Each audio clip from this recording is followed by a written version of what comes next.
Welcome, crew, guys, gals, ghouls, friends, fiends, foes, whoever may be listening beyond the omniverse tonight. Secure your tinfoil hats, buckle down tight, and hold on loosely as we soar over the rocky tops of the La Platas on the Rocky Mountain High, get sucked into the vortex of the Four Corners, and settle down snugly at mile marker 420 in Coifa, Colorado. It is Sunday, June 9th, Monday, June 10th, for those of you across the pond and beyond.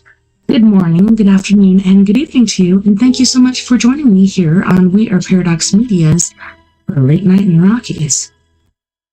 So it seems as if my Wi-Fi is being a BIEIO. I'm going to try to switch it over really quick to something else. It is so hot. I don't know about you guys, but I am melting. I haven't got the fan on. Hopefully you don't hear it because it's kind of loud, but that's it. What?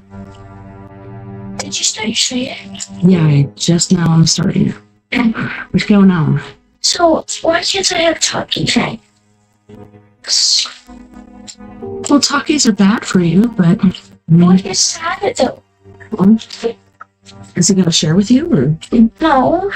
Roblox, I want to play talkie, but he says I can't download it. Why?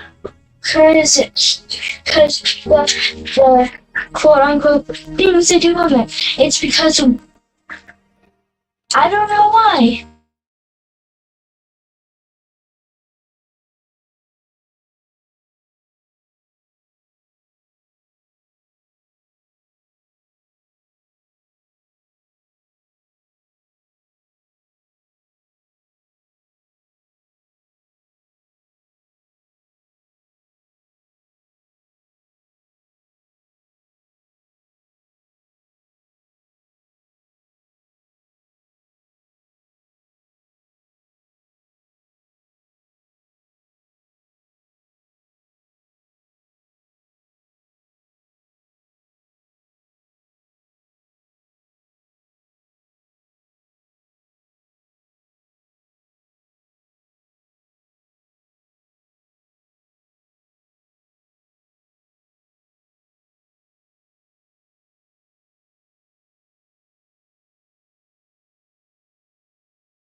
Jeez, oh Pete.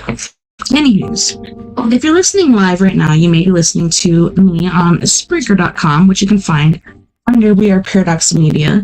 You can also listen to me live on eTalk Radio, which you can find at etalk.tv/radio, as well as KPNL, which you can find at KPNL Radio at kpnl-vb.com. If you like to watch as well as listen, you can tune into us on YouTube under We Are Paradox Media, as well as Facebook under We Are Paradox Media, and Twitch, if you like. If you want to listen to us in your free time, whether you're working it or working out, feel free to check us out wherever you listen to your podcasts. Sorry guys, I am melting. So tonight it's story time with me, TessaTNT, and tonight we are going to get back into The Hitchhiker's Guide to the Galaxy. It's been a pretty awesome book so far. I hope you guys enjoyed it. My thing just said, hey, we're live. Yes, we are. If you guys hear any sound discrepancies or anything like that, if you hear my fan, let me know and I can turn it off. I really hope you can't hear it because, holy shnikes, it is super hot in here. Checking my settings really quick, making sure my audio's going, looking good. Camera's going, camera 1, camera 2, camera 1, camera 2. Let's get into it. As I melt from the heat, it's not even that hot. So right now it says it's 88 degrees inside, 87 degrees outside, but I don't know, it just feels like it's an inferno.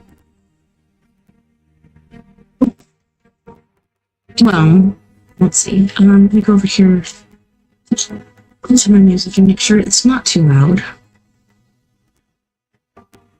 Let's turn this down a smidge. We just got barely a breeze coming through the window, and that was delightful. Delightful indeed. Freaking fan. Well, there are 100 billion stars in the galaxy, and only a limited amount of space in the book's microprocessors, he said. And no one knew much about the Earth, of course. Well, for God's sake, I hope you managed to rectify that a bit. Oh yes, well, I managed to transmit a new entry off the editor. He had to trim it a bit, but it's still an improvement. And what does it say now? Asked Arthur. Mostly harmless, admitted Ford with a slightly embarrassed cough. That reminds me of this thing I saw on YouTube. This hiker, nobody knew who he was. He was found deceased in his tent, and nobody knew his real name. His hiker name was Mostly Harmless.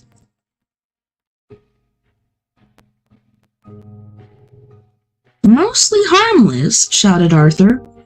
What was that noise? Hissed Ford. It was me shouting, shouted Arthur. No, shut up, said Ford. I think we're in trouble. You think we're in trouble? Outside the door were the clear sounds of marching footsteps. Dendresses, whispered Arthur. No, those are still tip boots, said Ford. There was a sharp ringing rap on the door. Then who is it? Said Arthur. Well, said Ford, if you're lucky, it's just the Vogons, come to throw us into space. And if we're unlucky? Well, if we're unlucky, said Ford grimly, the captain might be serious in his threat, and he's going to read us some of his poetry first. Chapter 7. Vogon poetry is, of course, the third worst in the universe. The second worst is that of Asgoths of Kriya.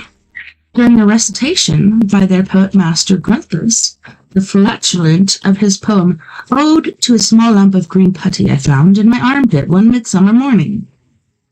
4 of his audience died of internal hemorrhaging, and the president of the Mid-Galactic Arts Nodding Council survived by gnawing one of his own legs off.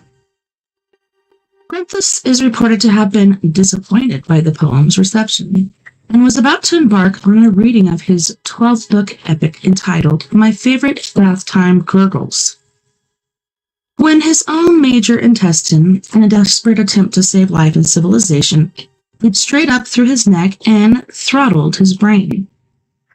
The very worst poetry of all perished along with its creator, Paula Nancy Millstone Jennings of Greenbridge, Essex, England, and the destruction of the planet Earth. Protestnik Vogan Jeltz smiled very slowly. This was done not so much for the effect as because he was trying to remember the sequence of muscle movements. He had had a terrible therapeutic yell at his prisoners and was now feeling quite relaxed and ready for a little callousness. The prisoners sat in poetry appreciation chairs strapped in. Vogon suffered no illusions as to the regard their works were generally held in. The early attempts at consumption had been part of the bludgeoning insistence that they be accepted as a properly evolved and cultured race. But now the only thing that kept them going was sheer bloody mindedness. The sweat stood out cold on Ford's perfect brow, or prefect's brow, and slid round the electrodes strapped on his temple. These were attached to a battery of electronic equipment, imaginary intensifiers, rhythmic modulators, alliterative residulators, and smile dumpers.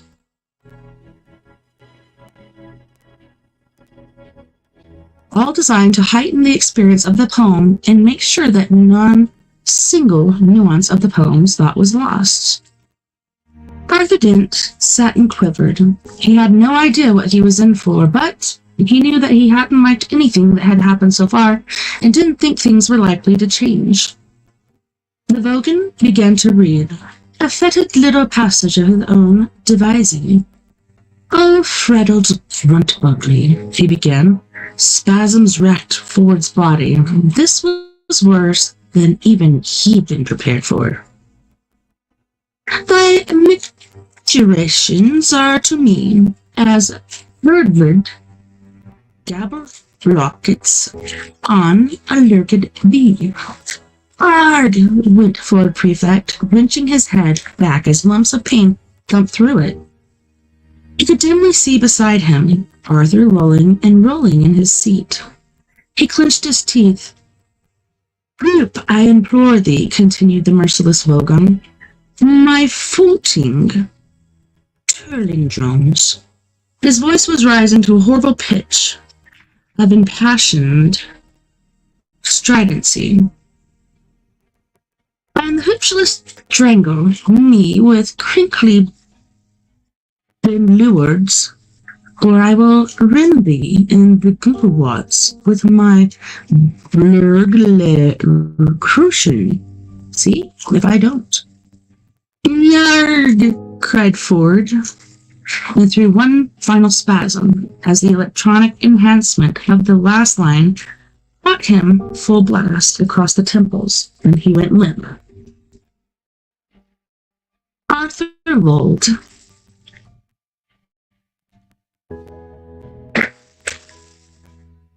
"Now, Earthlings," word the Vogon. He didn't know that Ford Prefect was in fact on a small planet somewhere in the vicinity of Betelgeuse, and wouldn't have cared if he had.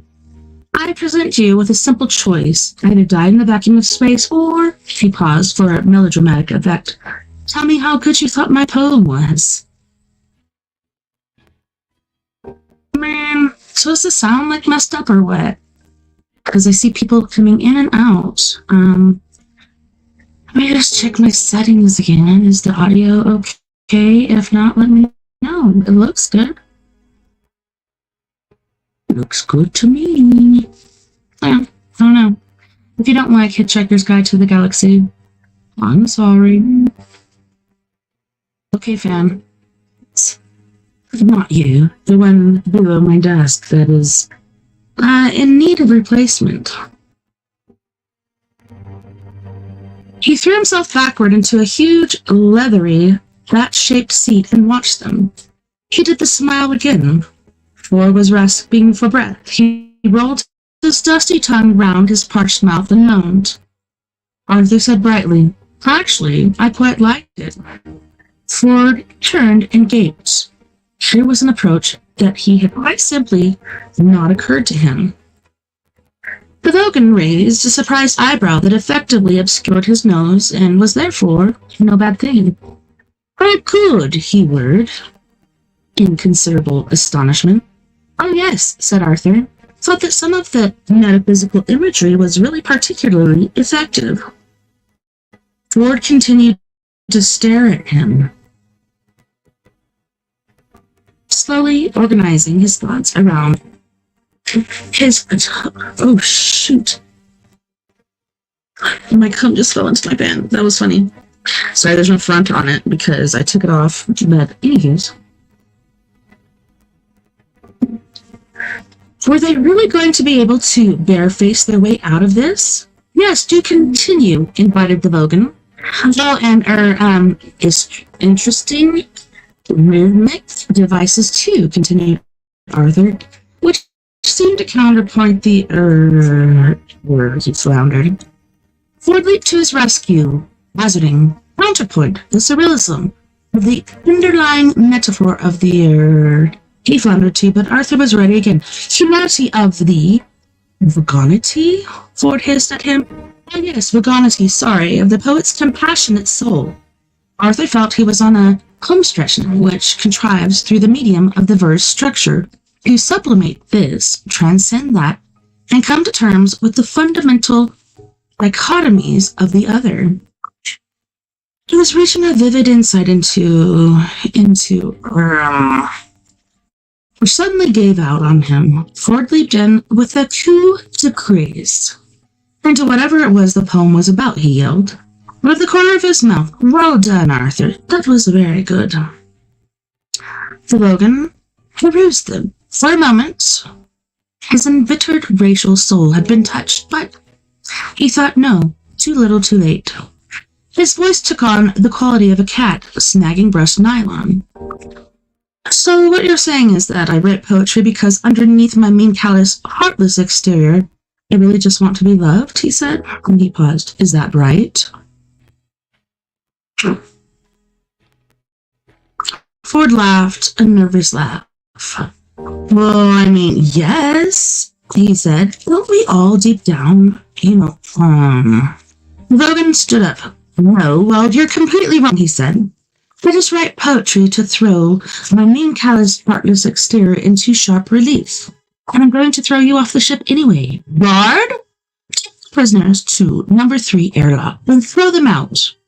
What? Shouted Ford. The huge young Vogan guard stepped forward and yanked them out of their traps with his huge, blubbery arms.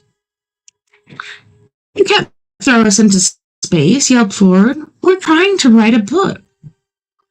Resistance is useless, shouted the Vogan guard back at him. It was the first phrase he'd learned when he joined the Vogan Corps. The captain watched with detached amusement and then turned away. Arthur stared round him wildly. I don't want to die now, he yelled. I've still got a headache. I don't want to go to heaven with a headache. I'd be all cross and wouldn't enjoy it. The guard grasped them both firmly round the neck, and bowing deferentially toward the captain's back, them both protesting out of the bridge. The still door closed, and the captain was on his own again. He hummed quietly and mused to himself, lightly fingering his notebook of verses. He said, counterpoint the surrealism of the underlying metaphor. He considered this for a moment, and then closed the book with a grim smile. That's too good for them, he said. The long, still-lined corridor echoed to the feeble struggles of the two humanoids, clamped firmly in the rubbery Vogon armpits. Ew, could you imagine? Hey, Anthony. This is great, spluttered Arthur. This is really terrific. Let go of me, you brute. The Vogon guard dragged them on. Don't you worry, said Ford. I'll think of something. He didn't sound hopeful.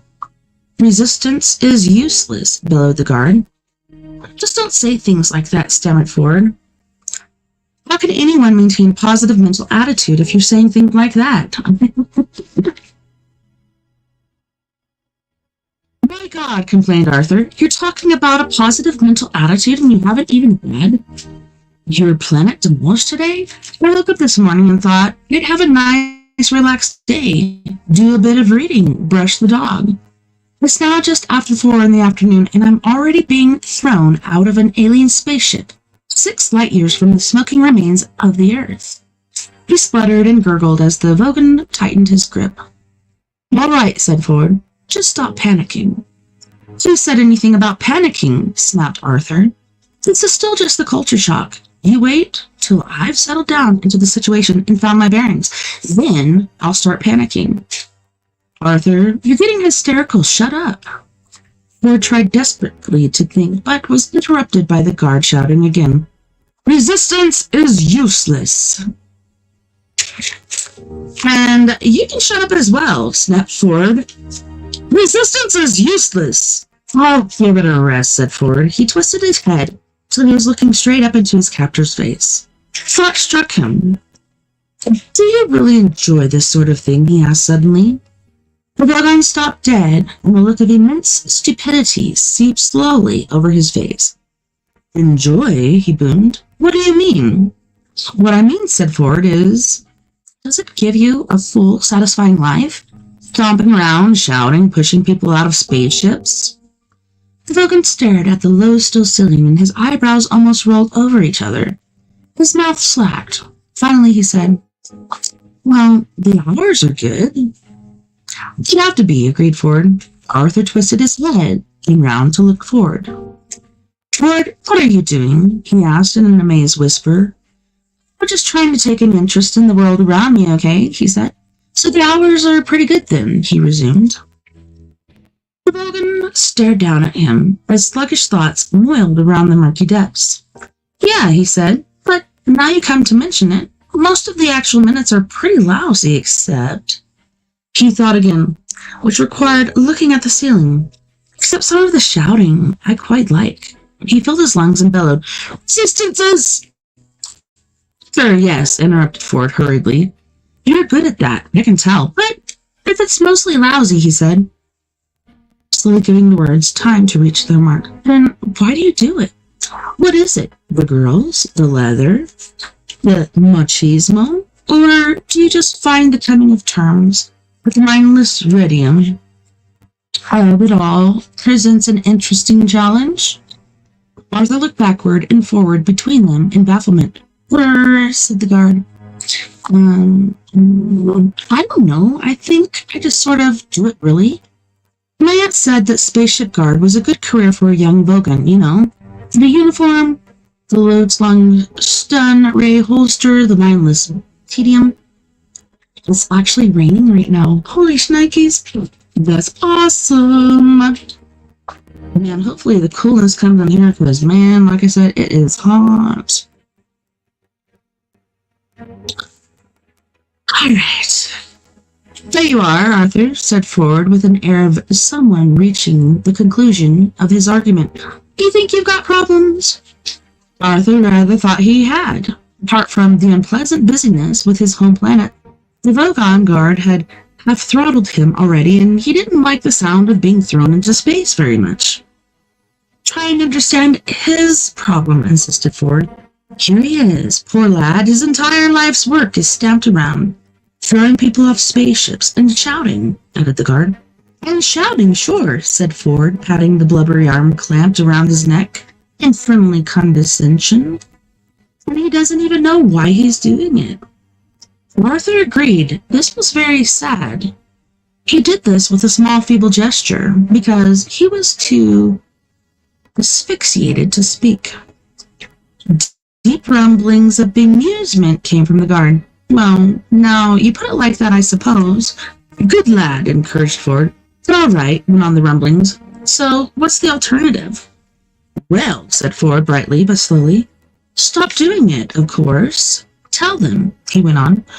You're not going to do any more. He felt he ought to add something to that, but for the moment the guard seemed to have his mind occupied pondering that much. Said the guard.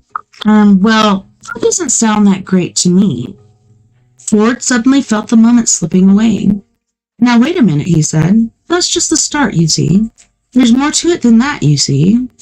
But at that moment, the guard renewed his grip and continued his original purpose of lugging his prisoners to the airlock. He was obviously quite touched. No, I think if it's all the same to you, he said, I'd better get you both shoved into this airlock than go and get on with some other bits of shouting I've got to do. It wasn't all the same to Ford Prefect at all. Come on now. Look, he said, less slowly, less brightly. Said Arthur without any clear inflection. But hang on, pursued Ford. There's music and art and things to tell you about yet, Arg. Resistance is useless, hurled the guard, and then added, you see, if I keep it up, I can eventually get promoted to senior shouting officer. And there aren't usually many vacancies for non-shouting and non-pushing people about the offices. So I think I'd better stick to what I know. They had now reached the airlock, a large, circular steel hatchway of massive strength and weight, let into inner skin of the aircraft. The guard operated a control, and the hatchway swung smoothly open. Thanks for taking an interest, said the Vulcan guard. Bye now. He flung Ford and Arthur through the hatchway into the small chamber within. Arthur lay, panting for breath. Ford scrambled round and flung his shoulder uselessly against the reclosing hatchway. But listen, he shouted to the guard. There's a whole world you don't know anything about. Here, how about this? Desperately, he grabbed for the only bit of culture he knew offhand. He hummed the first bar of Beethoven's Fifth. Da-da-da-dum. Doesn't that stir anything in you? No, said the guard, not really, but I'll mention it to my aunt. If he said anything further after that, it was lost. The hatchway sealed itself tight, and all sound was lost except for the faint, distant hum of the ship's engines. They were in a brightly polished cylindrical chamber about 6 feet in diameter and 10 feet long. Hi, Vanessa. Hi, I'm the Facebook support team. This is an important message. Your page was detected with copyright infringement. The admin team will deactivate Facebook accounts that may not follow our services because other users report to us that you are violating our copyright term. 1. Sharing photos and videos that violate copyright. 2. Using fake photos and name. And 3. Harming others. 4. Communicating with others for harassment and promotions. Well, Vanessa, you can forget about it. I am not down with whatever you're saying. Hacker. Hi, Sandra. Good to see you. Beautiful sister Sandra. If he said anything further after that, it was lost. They were in a brightly polished cylindrical chamber, about 6 feet in diameter and 10 feet long. Ford looked round it, panting. Potentially bright lad, I thought, he said, and slumped against the curved wall. Arthur was still lying in the curve of the floor, where he had fallen. He didn't look up, he just lay panting. We're trapped now, aren't we? Yes, said Ford, we're trapped. Well, didn't you think of anything? I thought you said you were going to think of something. Perhaps you thought of something and I didn't notice? Oh, yes, I thought of something, panted Ford. Arthur looked up expectantly. But unfortunately, continued Ford, it rather involved being on the other side of the airtight hatchway. He kicked the hatch it had just been thrown through. And it was a good idea, was it? Oh, yes, very neat. What was it?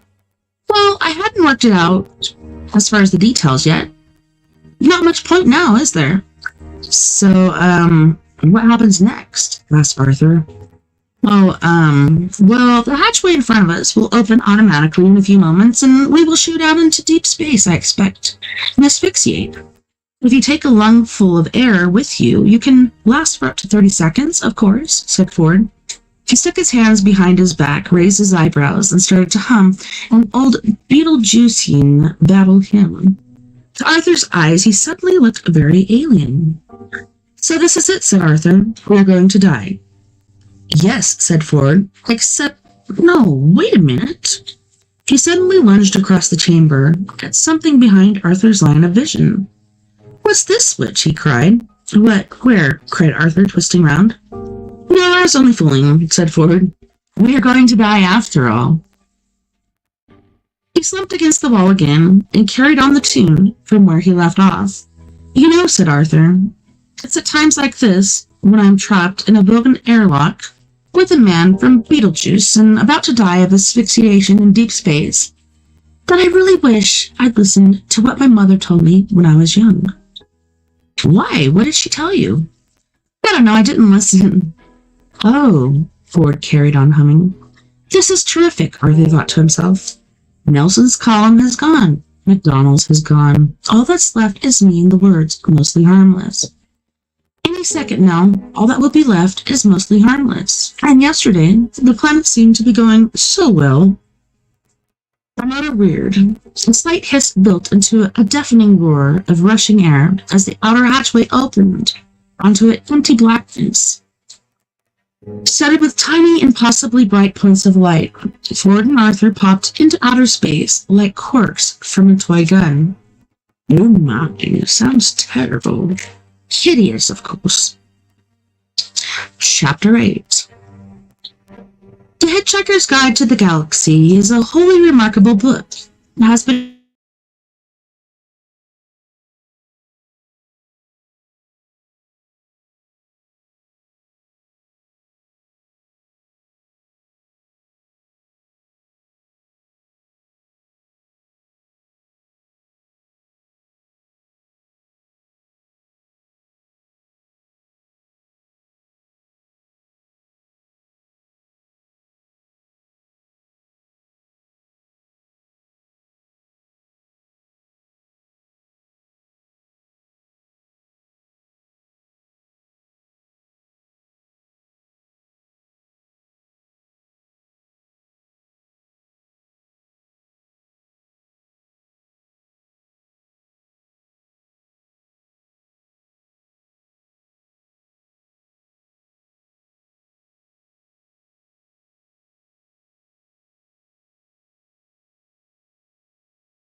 goodness. Jeez, oh Pete, what a pain in the arse. I've got a lot to say. It's interesting. Anywho, let's continue with the Hitchhiker's Guide to the Galaxy, shall we? The Hitchhiker's Guide to the Galaxy is a wholly remarkable book. It has been compiled and recompiled times over many years and under many different editorships. It contains contributions from countless numbers of travelers and researchers. The introduction begins like this. Space, it says, is big, really big. You just won't believe how vastly, hugely, mind-bogglingly big it is. I mean, you may think it's a long way down the road to the Kim, and that's just peanuts to space. Listen. And so, after a while, the style settles down a bit, and it begins to tell you things you really need to know, like the fact that the fabulously beautiful planet Lemon is now so worried about the cumulative erosion by 10 billion visiting tourists a year that any net imbalance between the amount you eat and the amount you excrete while on the planet is surgically removed from your body weight when you leave. So every time you go to the lavatory, there it is. Vitally important to receipt. To be fair, though, when confronted by the sheer enormity of the distances between the stars, better minds than the one responsible for the guide's introduction have faltered. Some invite you to consider for a moment a peanut in meeting in small walnut in Johannesburg, and other such dizzying concepts. The simple truth is that interstellar distances will not fit into the human imagination. Even light, which travels so fast that it makes most races thousands of years to realize that it travels, takes time to journey between the stars. It takes 8 minutes to journey from the star Sol to the place where the Earth used to be, and 4 years more to arrive at Sol's nearest stellar neighbor, Alpha Proxima. For light to reach the other side of the galaxy, for it to reach Nomogram, for instance, it takes rather longer, 500,000 years. The record for hitchhiking this distance is just 5 years, but you don't get to see much on the way. The Hitchhiker's Guide to the Galaxy says that if you hold a handful of air, you can survive in the total vacuum of space for about 30 seconds. However, it does go on to say that, what with space being the mind-boggling size that it is, the chances of getting picked up by a ship within those 30 seconds are 2 to the power of 276,709 against. By totally staggering coincidence, that is also the telephone number of Islington Flat, where Arthur once went for a very party. He met a very nice girl, whom he totally failed to get off with. He went off gatecrasher. So the planet Earth, the Islington Flat, and telephone have all now been demolished.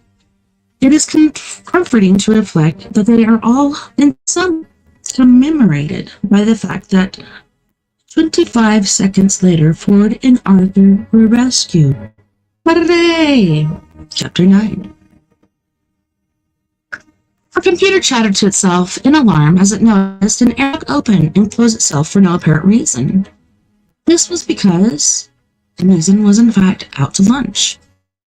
A hole had just appeared in the galaxy. It was exactly a nothingth of a second long, nothingth of an inch wide, and quite a lot of millions of light years from end to end. As it closed up, lots of paper hats and party balloons fell out of it and drifted off through the universe. A team of 7 3-foot-high rocket analysts fell out of it and died, partly of asphyxiation, partly of surprise. 230,000 lightly fried eggs fell out of it too, materializing into a large wobbly heap on the famine-struck land of Pogril and the Pencil system. The whole Pogril tribe had died out from famine except for one last man, who died of cholesterol poisoning some weeks later. Oh no. The nothing of a second for which the whole existed reverberated backward and forward through time in a most improbable fashion. Somewhere in the deeply remote past, it seriously traumatized a small random group of atoms, drifting through the empty sterility of space, and made them cling together in the most extraordinarily unlikely patterns. These patterns quickly learned to copy themselves. This was part of what was extraordinary about the patterns, and went on to cause massive trouble on every planet they drifted onto. That life began in the universe. 5 wild event maelstroms swirled in vicious storms of unreason and spewed up pavement. On the pavement lay Ford Prefect and Arthur Dent, groping like half-spent fish. There you are, gasped Ford, scrambling for a fingerhold on the pavement as it drew the third reach for the unknown. Told you I'd think of something. Oh, sure, said Arthur. Sure. Bright idea of mine, said Ford, to find a passing spaceship and get rescued by it. What I do? The real universe arched sickeningly away beneath them. Various pretend ones flitted silently by, like a mountain goat. Primal light exploded, splattering space-time as with goblets of jello. Time blossomed, matter shrank. The highest prime number coalesced quietly in a corner and hid itself away forever.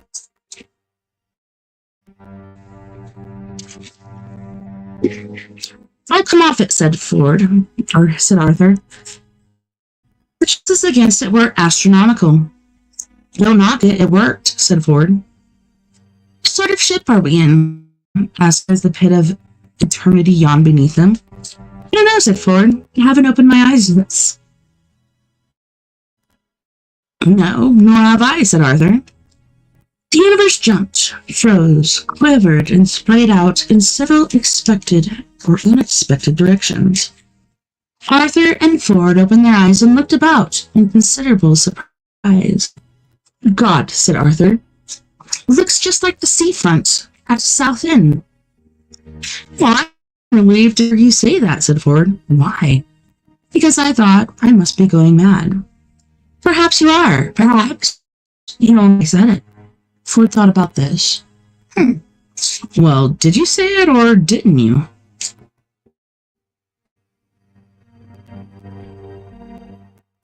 I think so, said Arthur. Well, perhaps we're both going mad.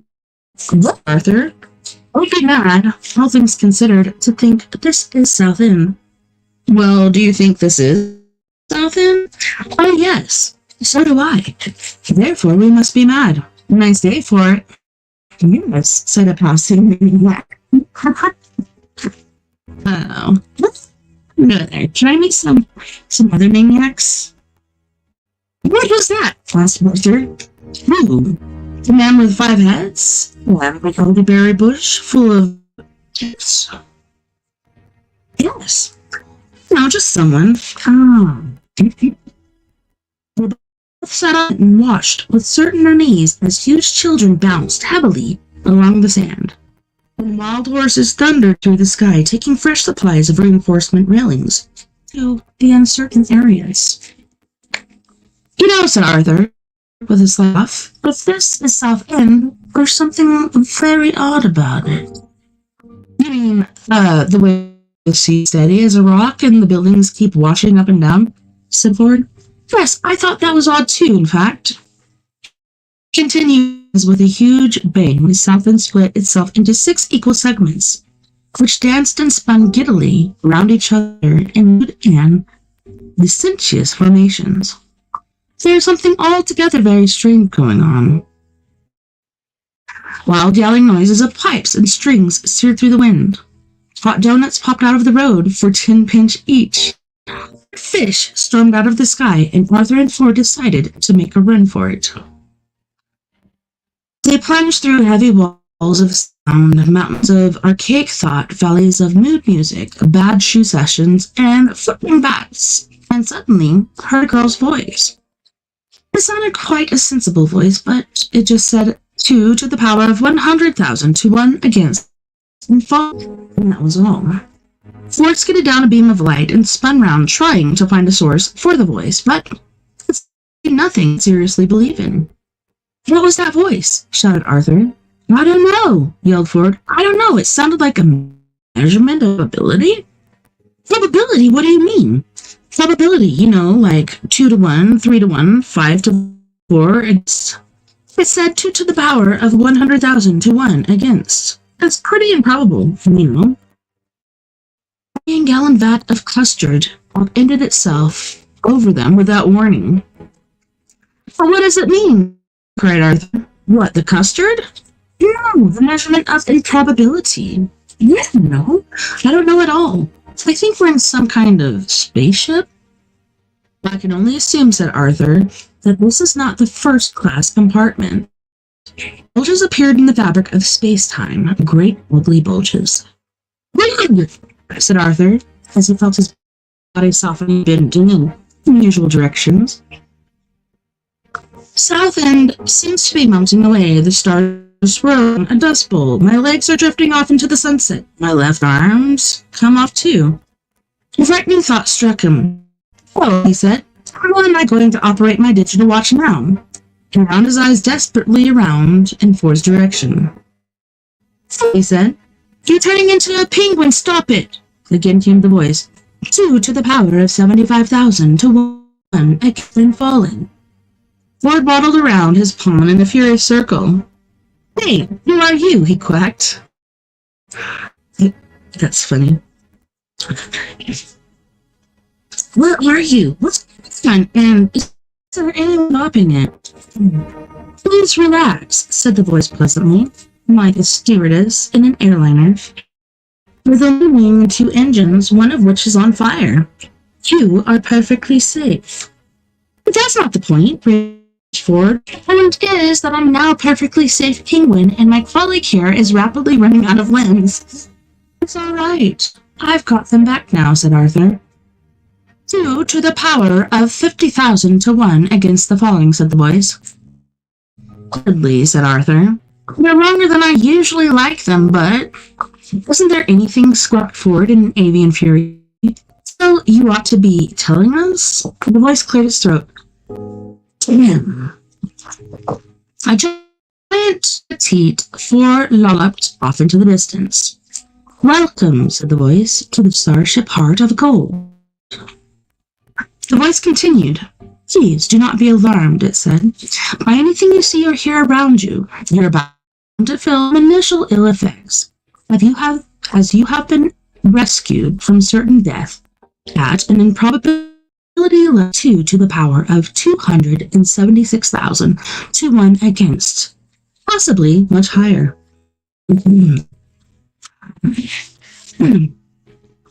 We are now cruising at a level of 2 to the power of 25,000 and against and fallen. And we will be restoring normality just as soon as we are sure what is anyway. Thank you. 2 to the power of 70,000 to 1 against falling. The voice cut out. Ford and Arthur were in a small, luminous pink cubicle.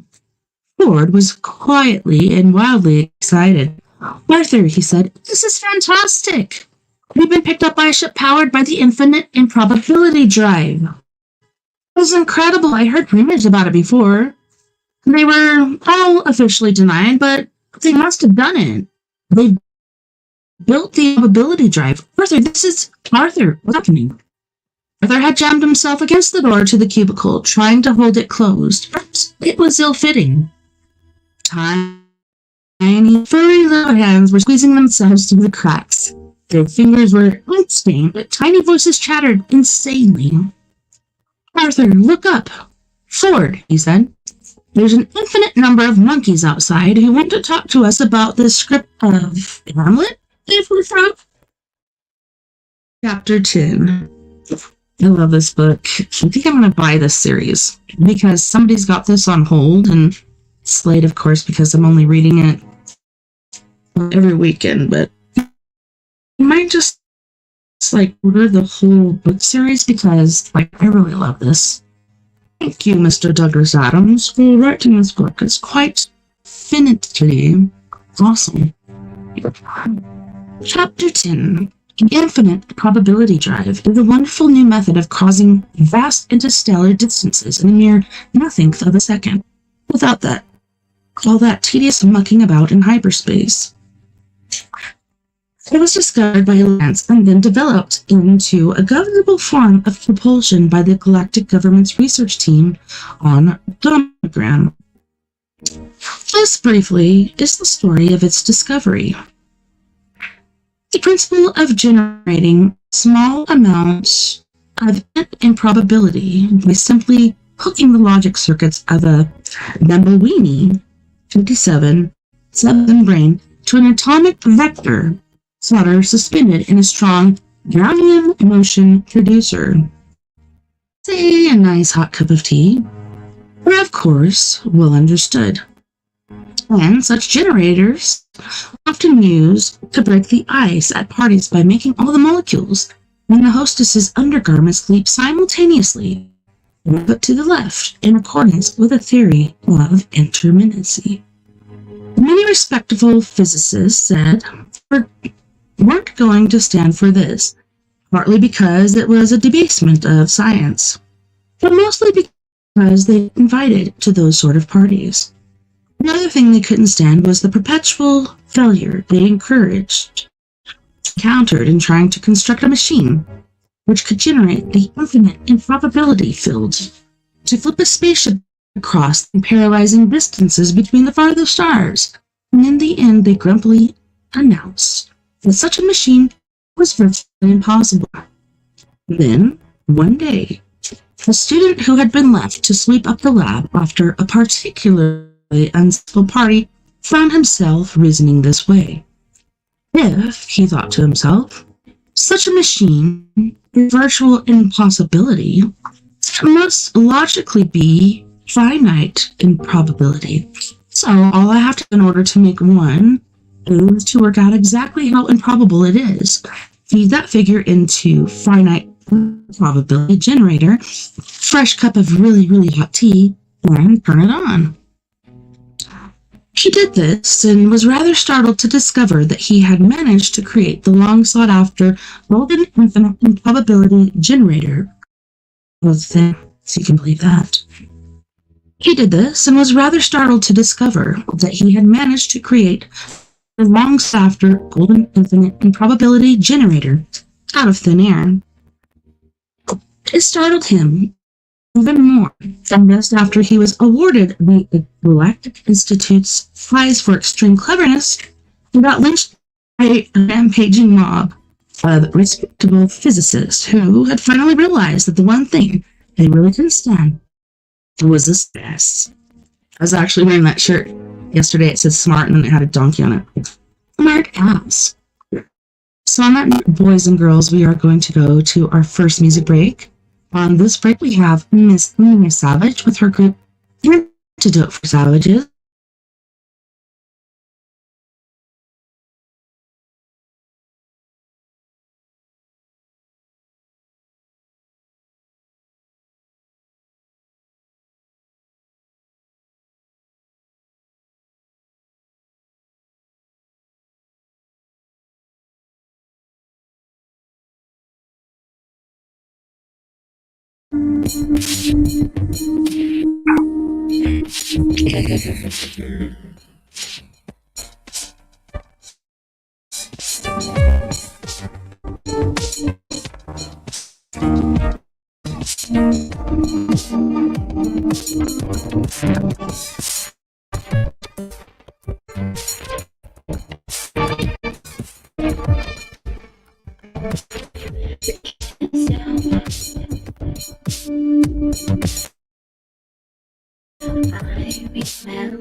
Until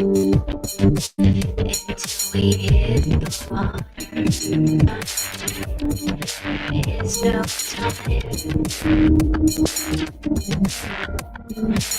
Even my language is not if you know, and my control. Take me to leader, me alone. But please take me home. Baby, it's okay. It's so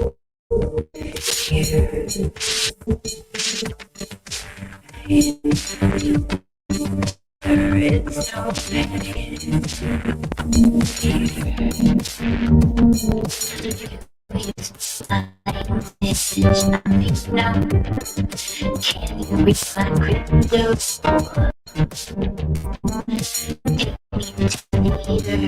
Leave me alone. Somebody please take me out.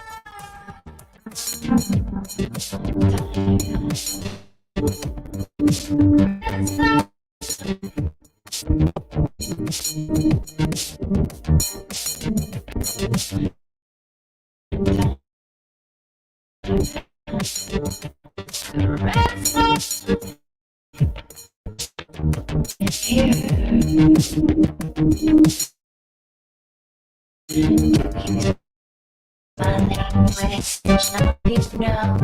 Take me to the leader for the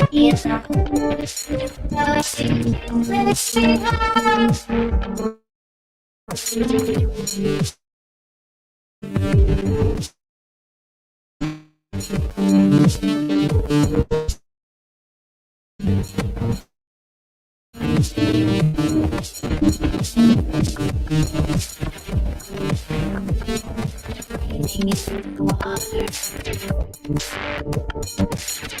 in the air, breathing in the water.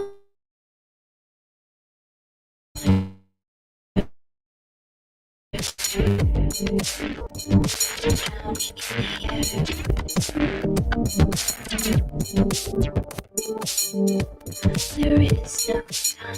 It's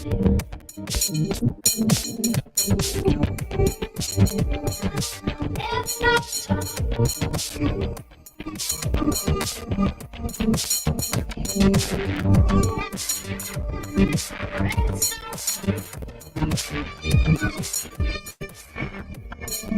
You can speak my language, it's not if you know. Can you read my crypto? Take me to your leaders, leave me alone. Somebody please take me home. You speak my language, it's not if you know.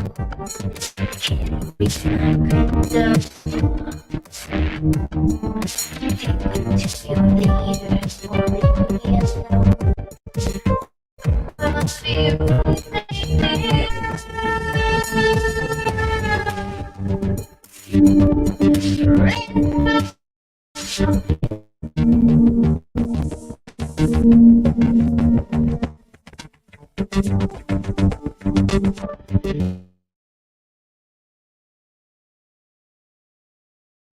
There is time.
All the shit that he brings anymore. You're mine. You're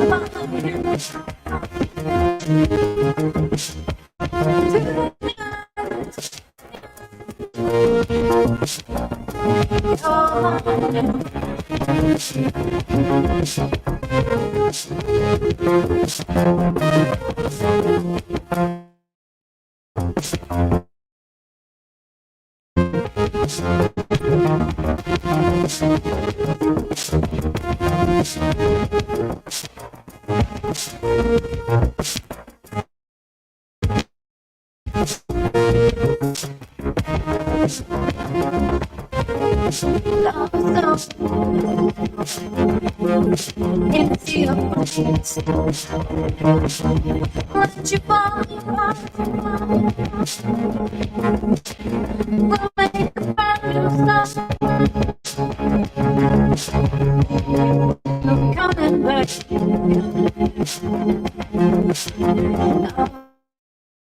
I'll take a ride.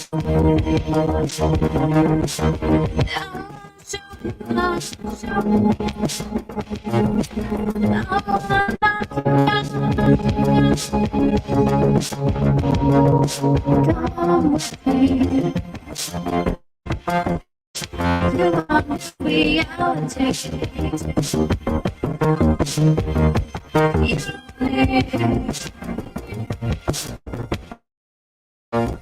Shit that he brings anymore.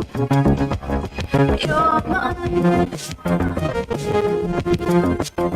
You're mine. Come with me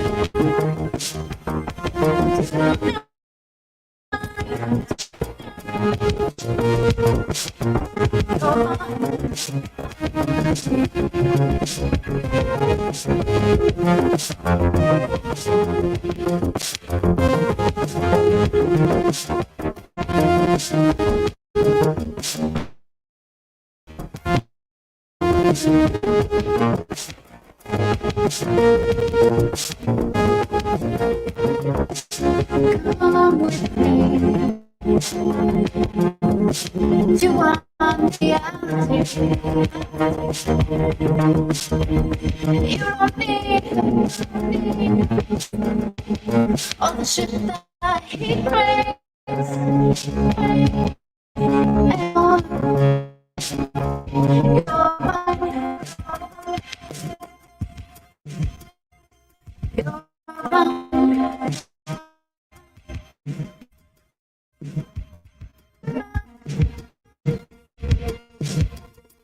You're mine. You're mine.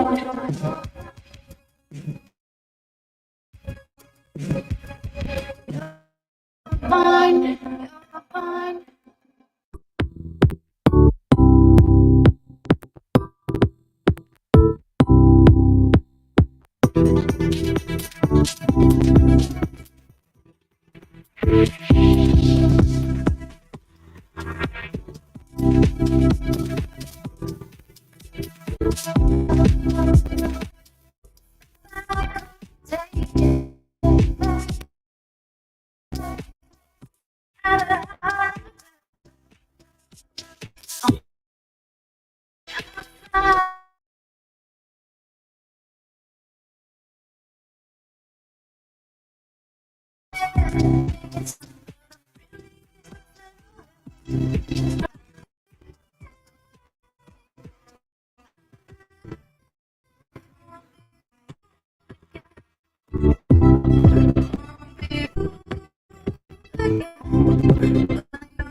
Welcome back, and thanks so much for joining me tonight on We Are Paradox Media's Late in the Rockies. Tonight we are reading The Hitchhikers to the Galaxy. And I'm saying it's been pretty fracking awesome, and I have decided I am going to buy this book series because I really have fun reading it quite a bit. Chapter 11.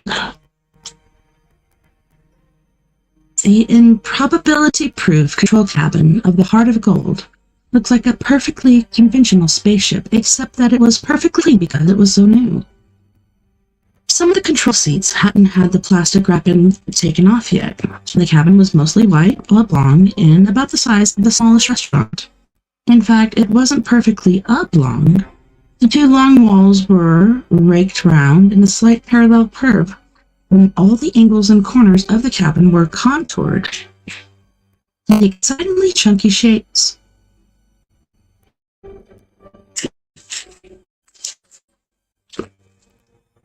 The truth of the matter is that it would have been a great simpler and more practical to build the cabin as an ordinary three-dimensional oblong room. But then the designers have gotten miserable.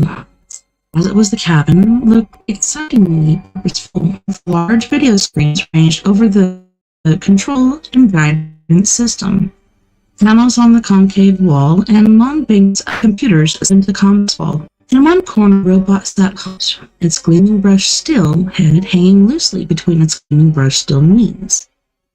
It, too, was fairly new, but thought it was beautifully constructed and polished. It somehow looked as if the various parts of its more or less humanoid body didn't quite fit properly. In fact, they fitted perfectly well, but something in its bearing suggested that they might have fitted better. Zaphod Beaglebrooks paced nervously up and down the cabin, clutching his hands a piece of gleaming equipment and giggling with excitement. Trillian sat hunched over a clump of instruments, reading off figures. Her voice was round. The 10-way system of the whole ship. 5-1 against and falling, she said. 4-1 against and falling. 3-1. 2-1. Probability factor of 1-1. We have normality. I repeat, we have normality. She turned her microphone off, then turned her back on with a slight smile and continued. Anything you still can't cope with is therefore your own problem. Just relax. You will be sent for soon. Zaphod burst out in annoyance. Are they, Trillian? Trillian spun her seat round to face him and shrugged. Just a couple of guys we seem to have picked up in open space, she said. Section ZZ9, plural Z Alpha. Yeah, well, it's a very sweet thought, Trillian, Zaphod. But do you really think it's wise under the circumstances? I mean, here we are, on the run, and everything. We must have the police of half the galaxy after us by now. Can we stop to pick up hitchhikers? Okay, so 10 out of 10 for style, but mine million for good thinking, yeah? He tapped irritably with the control pad. Trillian quietly moved his hand before he tapped anything important, whatever's a call might include. Dash, bravado, conceit. He was mechanically inept and could easily the ship up with an extravagant gesture. Trillian had come to suspect that the main reason he had such a wild and successful life was that he never really understood the significance of anything he did. Zaphod, she said patiently. They were floating unprotected in space. You wouldn't want them to have died, would you? Well, no, not as such, but not as such, not die as such, but Trillian cocked her head to one side. Well, maybe someone else might have picked them up later, a second later, and they would have been dead. Yeah, so, if you'd taken the trouble to think about the problem, it would have gone away.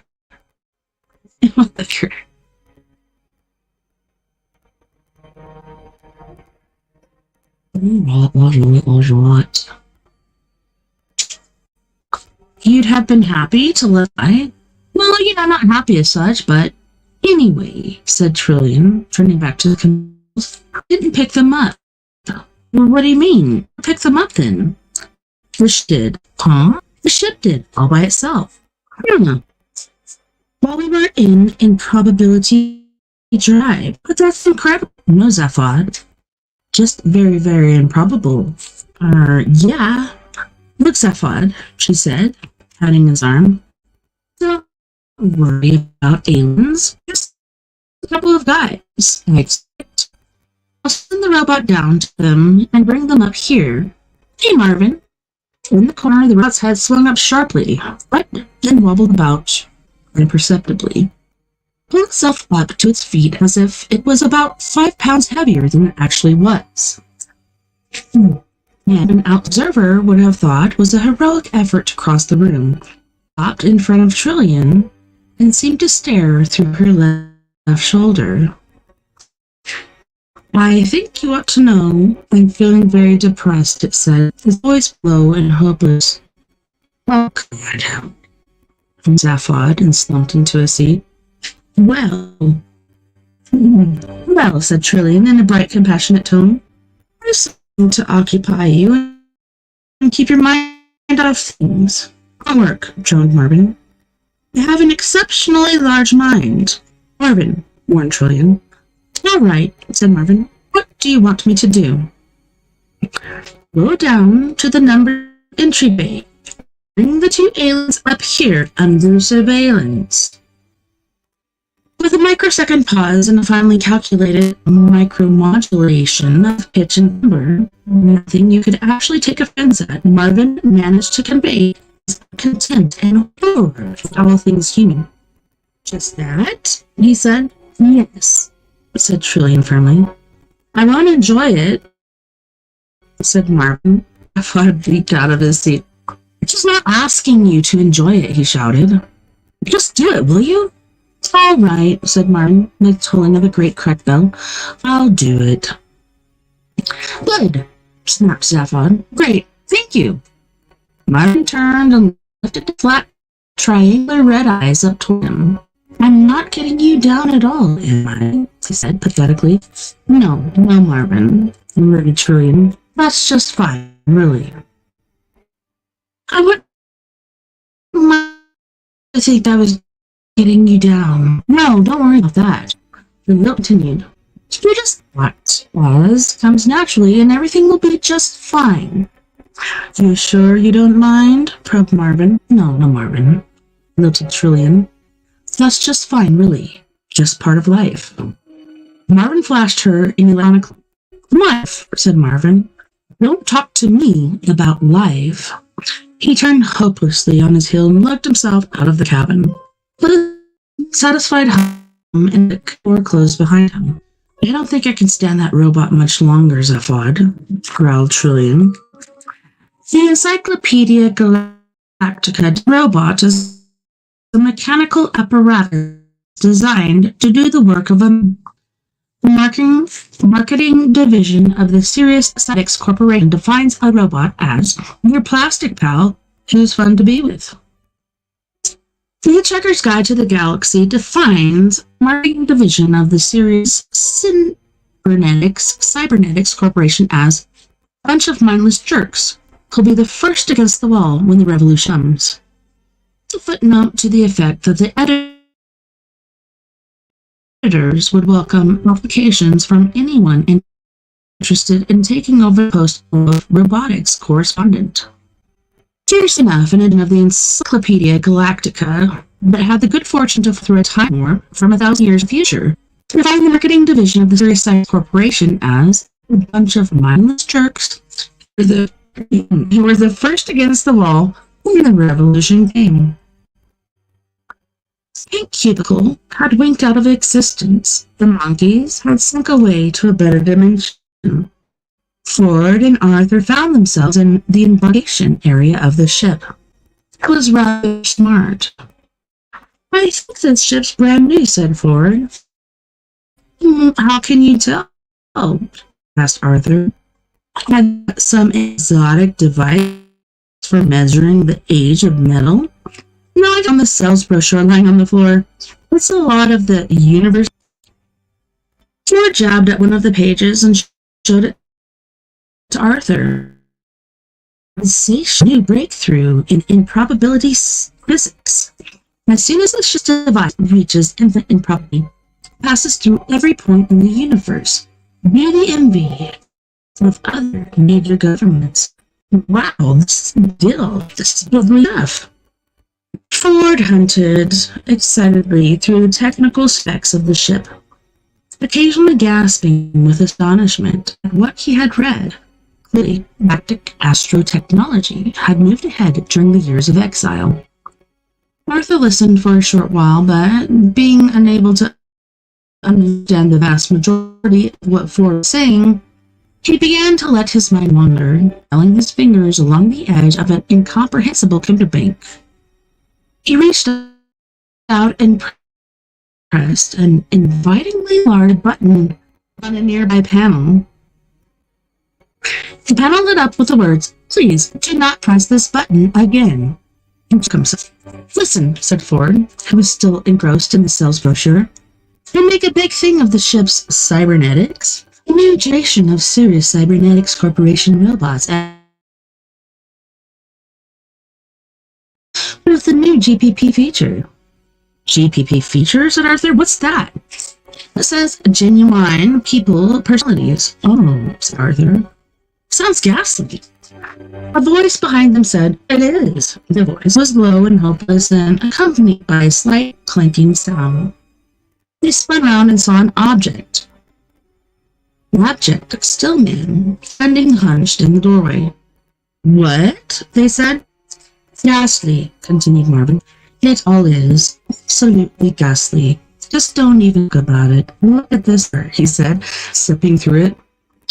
The irony circuits cut into his voice modulator as he mimicked the style of this brochure.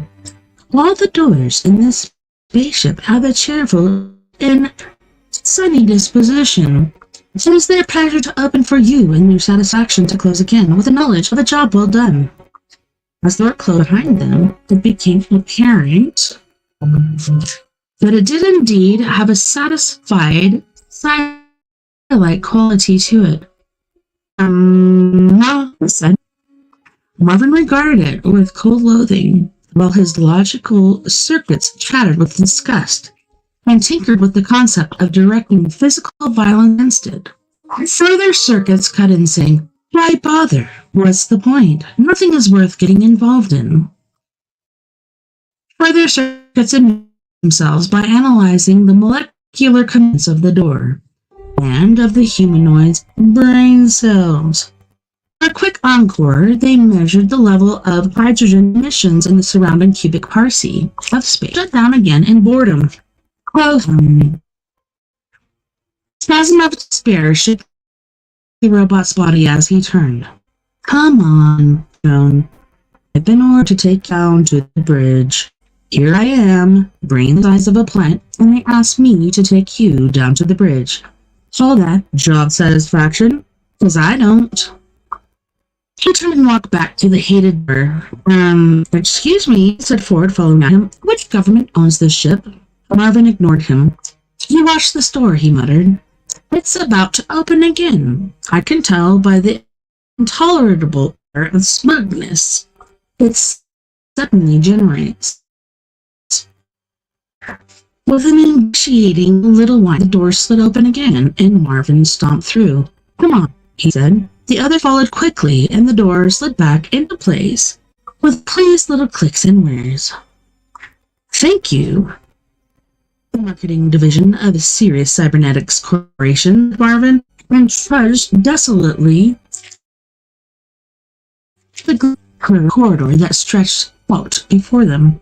Let's build robots with human people personalities, they said. So they started out with me. I'm a personality prototype. You can tell, can't you? Ford and Arthur muttered embarrassed. Little disclaimers. Oh, where's the door? Continued Marvin. Well, I'm not getting you down at all, am I? Which government? Stated again. No government owns it, snapped the robot. It's been stolen. Stolen? Stolen? Mimicked Marvin. Who by? Asked Ford. Is that people brought? Something extraordinary happened to Ford's face. At least 5 entirely separate and distinct expressions of shock and amazement piled up on it in a jumble of mess. His left leg, which was in mid-stride, seemed to have difficulty in finding the floor again. He stared at the robot and tried to disentangle some artery muscle. Zaphod bricks, he said weakly.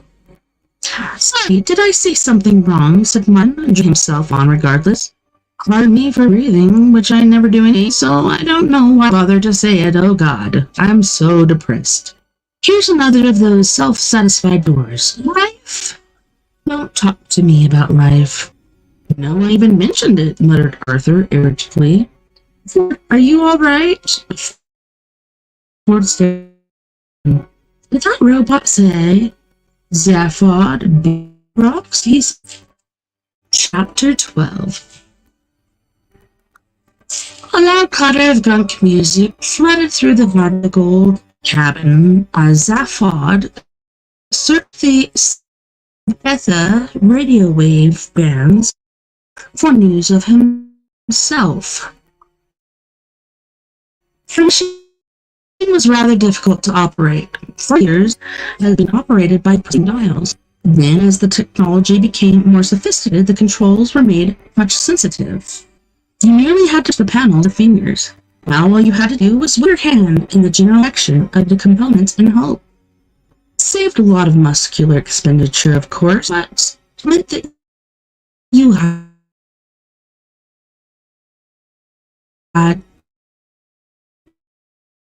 to sit infuriatingly if you wanted to keep listening to the way they had the announcement. The news was always heavily edited to fit the rhythms of the music. And news reports brought to you here on the Ether Wave Band, broadcasting around the galaxy, around the clock, squawked a voice. And we'll be saying to big, all-intelligent life forms everywhere. And to everyone else there, the secret is to bang box together, guys. And the cool news story tonight is sensational theft of the new improbability drive prototype ship by none other than President Safad Beeblebrox. And the question everyone's asking is, was the big Z finally flipped? Beeblebrox, the man who invented the pan-galactic toggle blaster. His confidence trickster, much described by Citrica and it's the best thing since the Big One. I recently voted the worst sentient being in the known universe for the 7th time. Was he got an answer this time? Here's special gag Hellfront. The music swirled and dived for a moment. Another was broken. Presumably Hellfront, he said, "There is Alpha's just guy, you know." I got me because an electrical pencil flew across the cabin and threw the videos on all sensitive things. It turned and glared at Trillian. She had thrown the pencil. He said, "What'd you do that for?" Trillian was tapping her finger on a full of figures. "I just thought of something," she said. "Yeah? Worth interrupting a news bulletin about me for? You hear enough about yourself as it is. I'm very insecure, you know that. Can we drop your ego for a moment? This is important. If there's anything more important than my ego around, I'm caught up and shot now." She fought better again then laughed. "Listen," she said. "You picked up those couple of guys. Couple of guys. Oh yeah," I thought. "Those couple of guys. We picked them up in Sector ZZ9 Pearl Z Alpha." "Yeah," said Alpha. Trillian said quietly, "Does that mean anything to you?" Said Zaphod. ZZ Pearl Z Alpha, ZZ9 Pearl Z Alpha. "Well," said Trillian, "does the Z mean?" said Zaphod. "One. Which one?" One of the major difficulties Trillian experienced in her relationship with Zaphod was learning to distinguish between him pretending to be stupid just to get people off their guard, pretending to be stupid because he couldn't be bothered to think and wanted someone else to do it for him, pretending to be outrageously stupid to hide the fact that he actually didn't understand what was going on, and really being genuinely stupid. He was renowned for being amazingly clever and quite clearly was so. Not all the time, which obviously worried him, hence the act. He preferred people to be puzzled rather than contemptuous. This above all appeared Trillian to be genuinely stupid, but he could no longer be bothered to argue about it. She sighed and punched up a stop on the Vivis screen, so she could make it simple for him, whatever his reasons for wanting it to be that way. There, she pointed, right there. "Yeah," said Zaphod. "Well," she said, "well, what?" Parts of the inside of her head screamed at other parts of the inside of her head. She said very calmly, "It's the same sector you originally picked me in." He looked at her and then looked at him. He said, "Now that is wild. We should have zapped straight into all of the Horsehead Nebula. How did we come to be here? I mean, that's nowhere." She She ignored this. Mobility drive, she said patiently. You explained to me yourself. We pass through every point in the universe. You know that. Yeah, but one more coincidence, isn't it? Yes. Picking someone up at that point, out of the whole of the universe to choose from, to... I want to work. A serious cybernetic supercomputer which controlled the permeated every particle of the ship. Split in communication mode. Hi there, it said brightly, simultaneously spewed out a tiny ribbon of ticker tape just occurred. The ticker tape said, Hi there. Oh God, said Zaphod. He hadn't worked with this computer for long, but had already learned to loathe it. The computer continued, rash and cheery, as if it were selling urgent. But I need to know that whatever your problem, I'm here to help you solve it. Yeah, said Zaphod. Look, I think I'll just use a piece of paper. Sure thing, said the computer, spilling out its message into a spin at the same time. I understand. If you ever want, shut up, said Zaphod. And snatching up a pencil, sat down next to the Trillion at the console. Okay, said the computer in a hurt tone of voice and clicked down its speech channel again. Zaphod and Trillion pored over the figures at the improbability flight path scanner silently above them. Can we work out, said Zaphod, from their point of view, what the probability of their rescue was? Yes, that's a constant, said Trillion. 2 to the power of 276,709 to 1 against. That's high. There are 2 lucky guys. Yes. Relative to what we're doing when they pick them up, Trillion punched up the figures, which showed 2 to the power of infinity minus 1 to 1 against. An irrational number that only has the conventional meaning in improbability. It's pretty low, continued Zaphod with a slight whistle. Yes, agreed Trillion, looked him quizzically.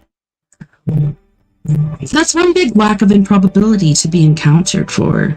Something pretty improbable has got to show up on the balance sheet if it's all going to add up into a pretty sum. Zaphod scribbled a few little things, crossing them out, and then threw the pencil away. That's this. Can't work it out. Well, Zaphod knocked his 2 heads together in irritation and gritted his teeth. Okay, he's a computer. The voice circuits sprang to life again. Why, hello there, they said. Ticker-tape, ticker. All I want to do is make your day nicer and nicer and nicer. Yeah, well, shut up and hang out for me. Sure thing, chattered the computer. You want a probability forecast based on probability data, yeah. Okay, the computer continued. Here's an interesting little notion. Did you realize that most people's lives are governed by telephone numbers? And it crawled across Zaphod's faces and onto the other side. Have you flipped? He said. No, but you will when I tell you that. Trillion gasped. He scrabbled at the buttons on the improbability flight path screen. Telephone number? She said. What's that thing say? Telephone number? Numbers flashed up on the screen. The computer had paused politely, but now it continued. What I was about to say was that... No bother, please, said Trillion. Look, what is this? Said Zaphod. I don't know, said Trillion, but those aliens, they're on the way up to the bridge with that wretched robe. Can we pick them up on any monitor cameras? Okay, so let me go here. My hubby was just trying to call me, got a message from back.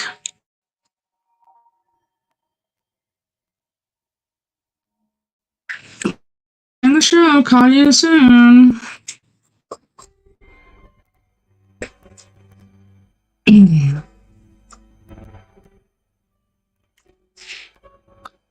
Chapter 13. Marvin trudged down the corridor, still moaning.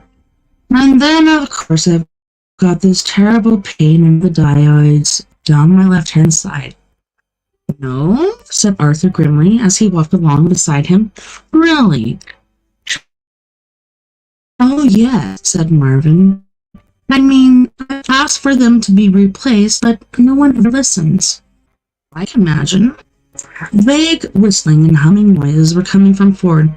Well, well, well, he kept saying to himself. That Ford Freeblebots. Suddenly Marvin stopped and held up a hand. You know what's good now, Arthur? No, what, said Arthur, who didn't want to know. We've arrived at another of those doors. There's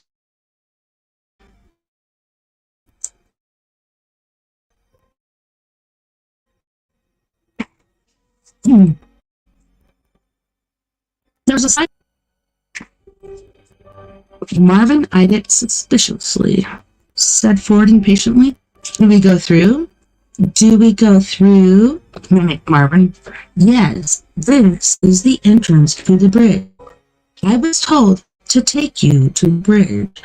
Probably the highest demand that will be made intellectual capacities today. I shouldn't wonder. Slowly, with clothing, he stepped the door, like a hunter stalking his prey. Suddenly, it opened. Thank you, it said. We're making a simple door. Very happy. Marvin's thorax skewers ground.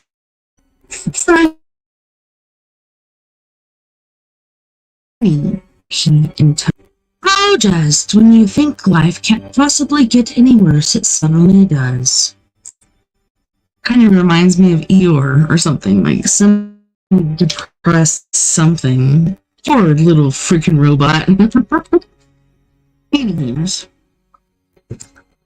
Yeah, he moved himself through the door and left Ford and Arthur staring at each other and shrugging their shoulders. From inside, they heard Marvin's voice again. I suppose you want to see the aliens now, he said. Do you want me to sit in the corner and rest, or just fall apart where I'm standing?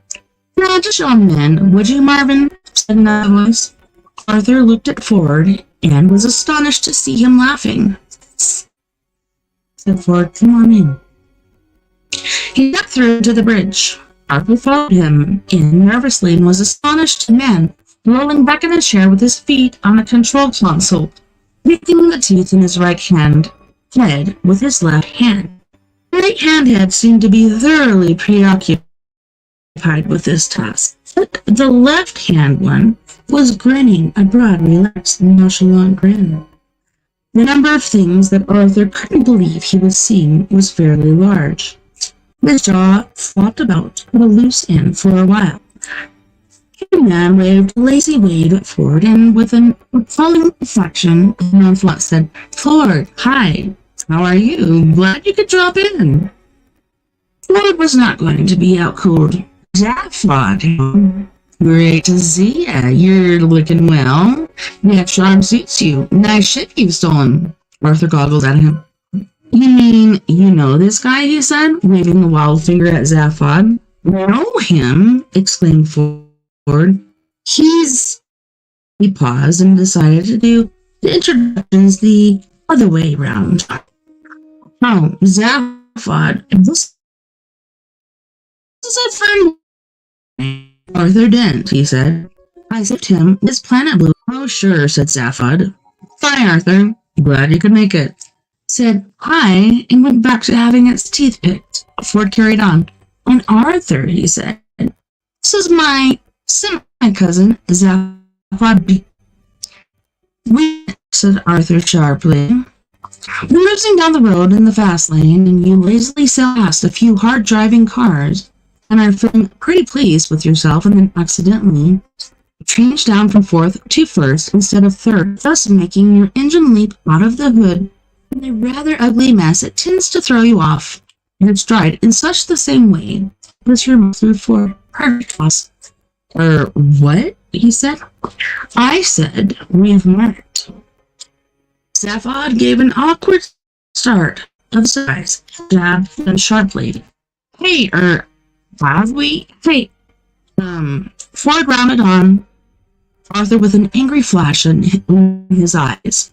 Now he felt he was back on home ground. He suddenly began to resent having lumbered himself with his ignorant primitive, who knew as much about the affairs of the galaxy as Ilford-based Nat knew about life in King.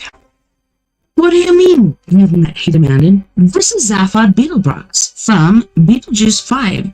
You know, not Bloody Martin Smith, Croydon. I don't care, sir. Cozy. Nat, how about me? Zaphod Beetlebrooks, or should I say, Phil? You have to remind me, said Zaphod. I have a terrible memory for species. It was at a party, pursued Arthur. Yeah, well, I doubt that, said Zaphod. Do it, will you? Arthur demanded Ford. Arthur would not be deterred. A party 6 months ago on Earth in England. Zaphod shook his head with a tight-lipped smile. London, insisted Arthur. Islington?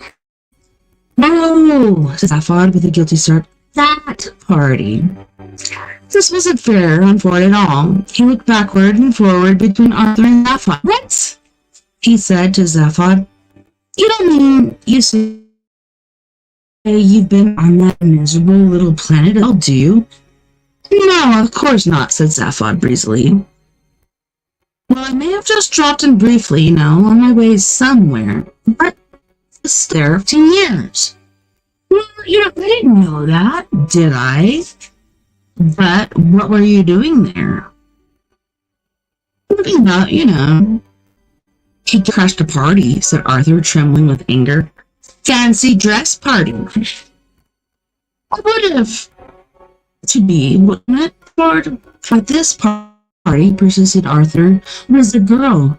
Oh, well. Look, it doesn't matter now. The whole place has gone up in smoke. I wish you stopped talking about that bloody planet, said Ford. Who was the lady? You just tell me. Well, alright. I wasn't doing very well with her. Been trying all evening. No, she was something, though. Beautiful, charming, devastatingly intelligent. At last, I got her to myself for a bit and was plying her with a bit of talk when this friend of yours barges up and says, Hey, doll, is this guy boring you? Why don't you talk to me instead? I'm from a different planet. I never saw her again. Zaphod? Exclaimed Ford. Yes, said Arthur, glaring at him and trying not to feel foolish. He only had the 2 arms, 1 head, and made himself a fill, but you must admit, he did turn out to be from another planet, said Julian, wandering inside at the end of the bridge. She gave Arthur a pleasant smile, which settled on him like a ton of bricks, and then turned her attention to the control room. There was silence for a few seconds, and then, out of the scrambled mess of Arthur's brain, crawled some words. Trisha McMillian, what are you doing? The same as to lift, after all. With a degree in math and another in astrophysics, what else is there to do? It was either that or pull the Q again on Monday. Infinity minus 1, chattered the computer. Probability now complete. Zaphod looked about him at Ford, Arthur, and then Trillion, he said, is that a thing going to happen every time we use the improbability drive? Very probably, I'm afraid, she said. We could get into it. I think we shall, because the video we're gonna watch, as far as our clippy video goes, is only like 37 minutes long. Let's move on to chapter 14, shall we? The heart of gold flew silently through the night of space, now on conventional photon drive.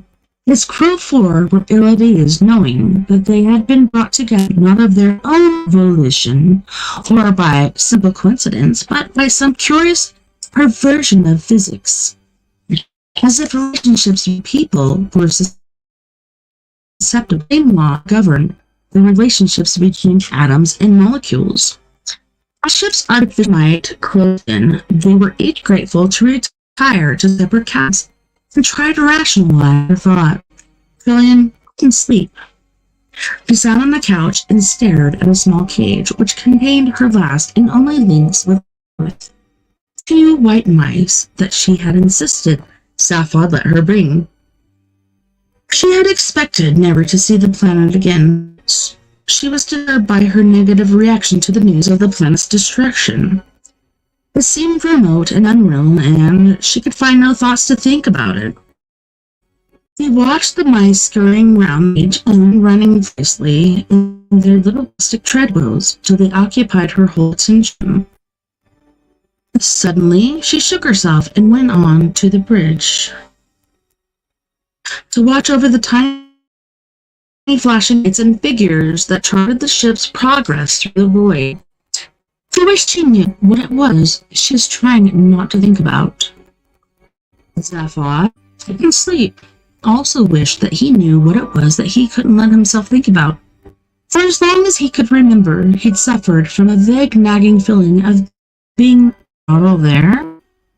Most of the time, he was able to put his thoughts aside and worry about it, but had been reawakened by the sudden, inexplicable arrival of Ford Prefect and Arthur Dent. Somehow, it seemed to conform to a pattern that he couldn't see. Ford couldn't sleep. He was too excited about back on again. 15 years of virtual imprisonment were over, just as he was finally beginning to give up hope. Knocking about with Zaphod for a bit would be a lot of fun, though there was something faintly odd about his semi-cousin that he couldn't put his finger on. The fact that he had become president of the galaxy was frankly astonishing, as was the manner of his leaving the post. Was there a reason behind it? There would be no point in asking Zaphod. He never appeared to have a reason for anything at all. He had turned unfathomably into an art form. He attacked everything in life with a mixture of extraordinary genius and naive incompetence, and it was often difficult to tell which was which. Tiff slept, was terribly tired. There was a zap at Zaphod's door. It slid open. Zaphod? Yeah? Charlie stood outlined with the oval of the light. I think we just found what you came to look for. Hey, yeah? Ward gave up the attempt to sleep. In the corner of his cabin was a small computer screen and keyboard. He sat at it for a while and tried to compose a new entry for the guide on the subject of Vogons. I couldn't think of anything psychedelic enough, so he gave up, wrapped a robe around himself, and went to Rockies. As he entered, he was surprised to see 2 figures clenched excitedly over the instruments. See, the ship's about to enter orbit, Julian was saying.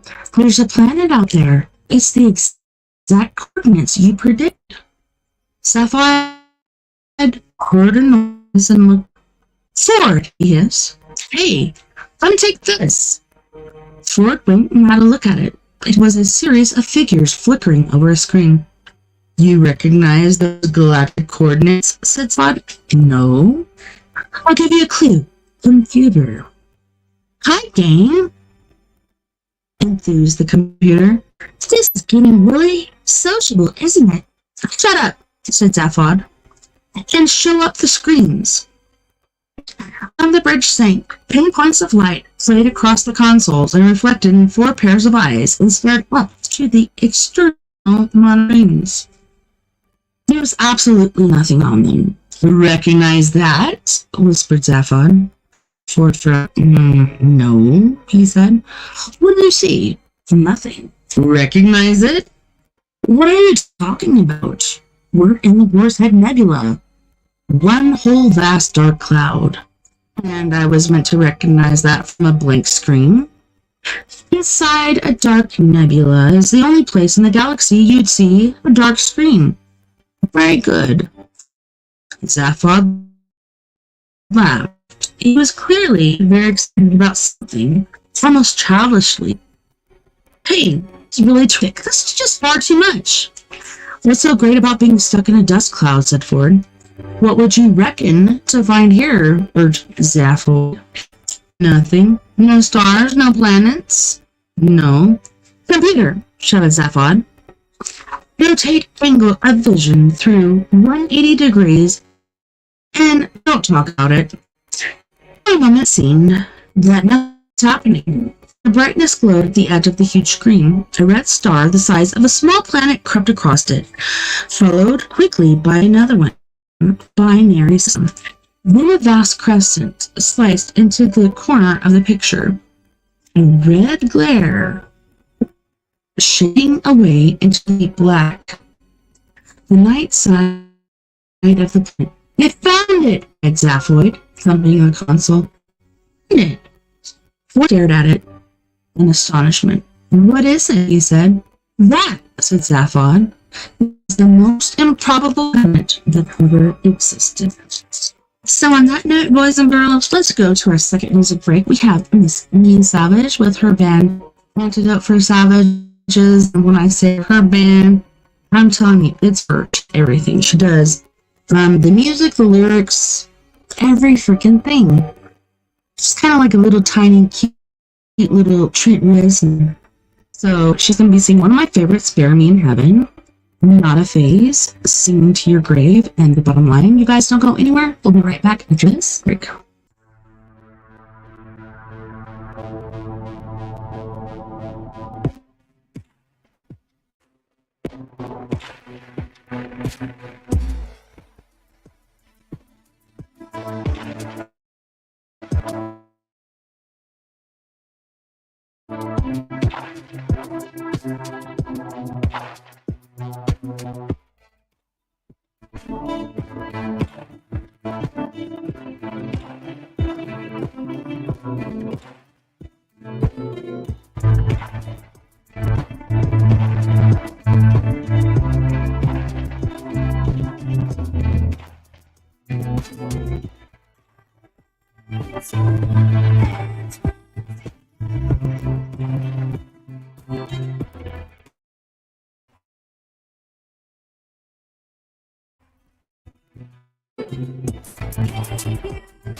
Until I found you, I thought the same.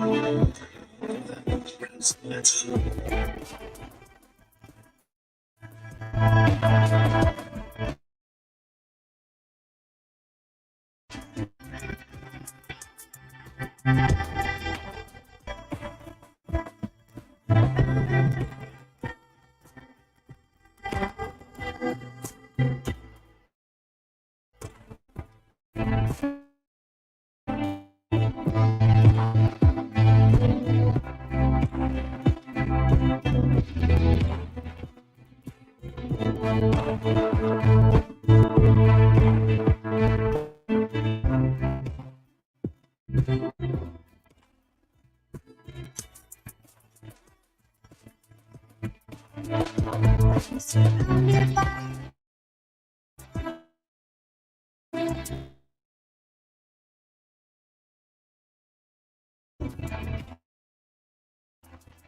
Just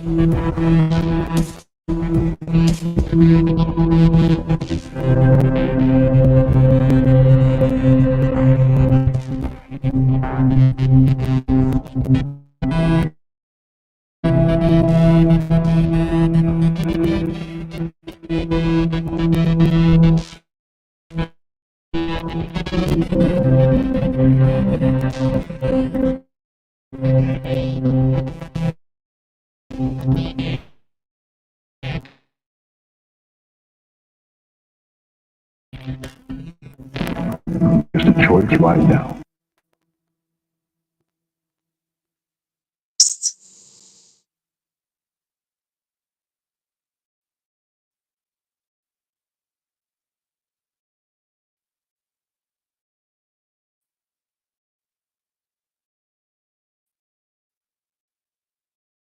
Welcome back, and thanks so much for hanging out with me tonight on We Are Paradox Media's Late Night in the Rockies.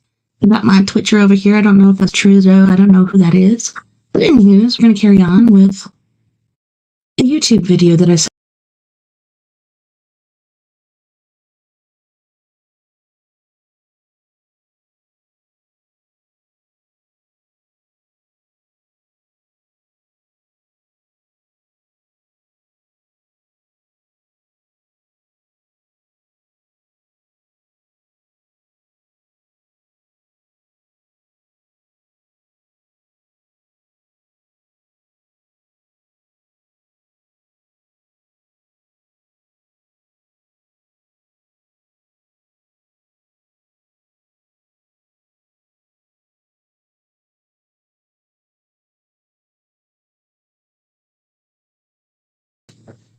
I'm so grateful that Century Stink is still stinking! Holy fucktards. Seriously, dude. Give me an MFing break. Hello? Alright, we're back. Sorry, guys. Century Stink is still stinking, and above it still shows like it's processing, so I'm not sure you can hear or see me or whatnot, but I'm gonna turn down this light and let's turn on this video, shall we? Like I was saying,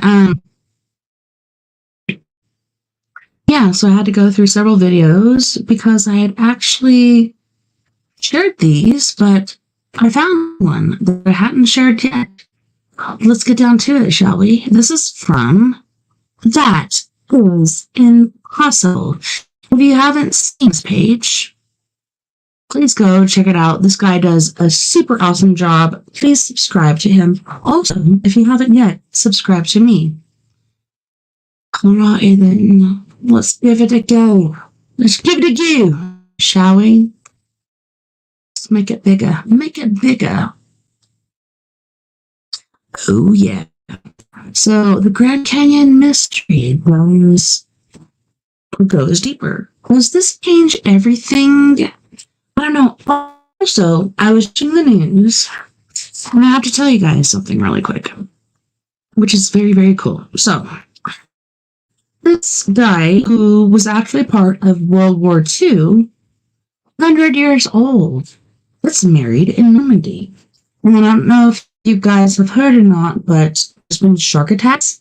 3 in Florida. And supposedly it's by the same shark. An 8-foot bull shark attacked 3 different people. 2 teenagers and I think it was like a 40-something-year-old. And then just today in Hawaii, Mugulakahiki, come on, you want to lay me past the Bahoy, welcome to the news. In Hawaii today, there was another shark attack. So what the crap is going on? Why are they all of a sudden attacking?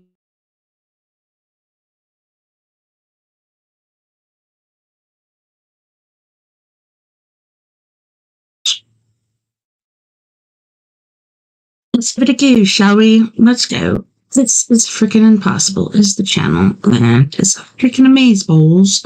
I hope you guys enjoy it. That is impossible. Let's go. Let's give it a go.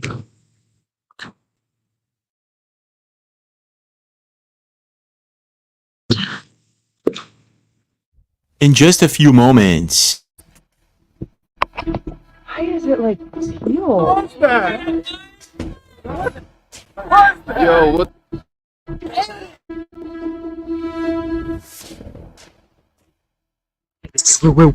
Wait. That tip would have fit I watched that video. right here. Update on this strange anomaly. That anomaly is indeed strange. What is happening right What now? the crap I'm was just that? putting my phone on the welding mask, so I don't know what, if it's like electromagnetic.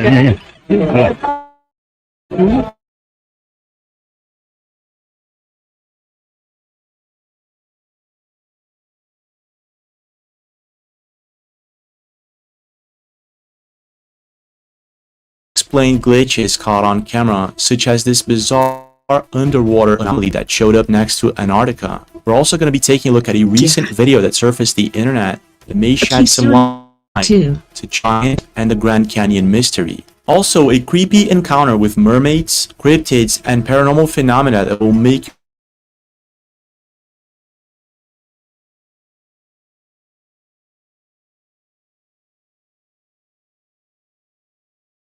Alright, guys. Here's what he was saying about the Grand Canyon is freaking mind blowing. Okay, so now it's giants. I know they have cordoned off a certain area in the Grand Canyon because there's Egyptian hieroglyphs.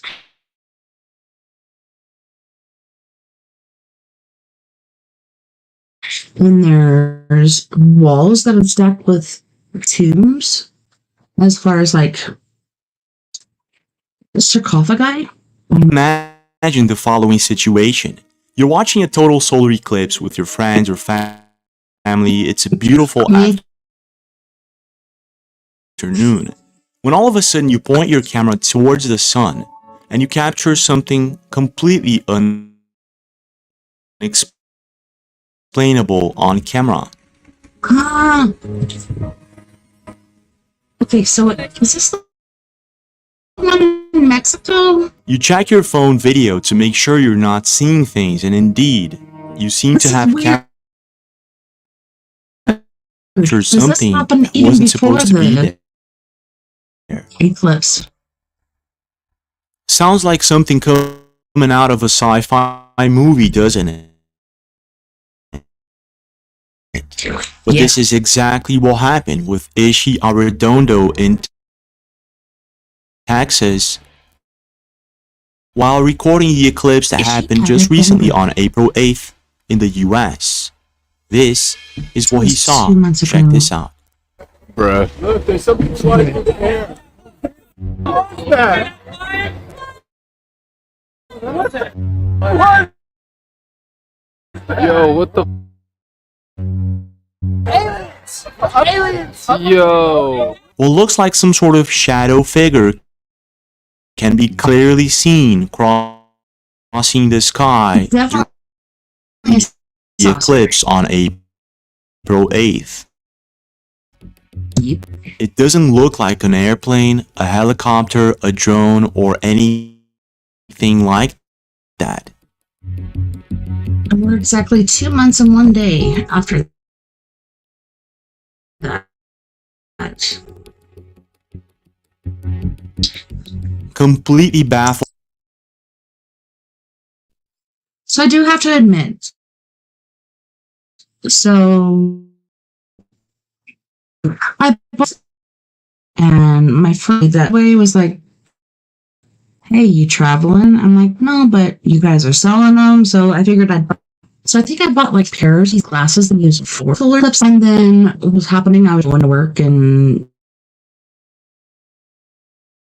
didn't look up. I noticed like around me, the color was purple color.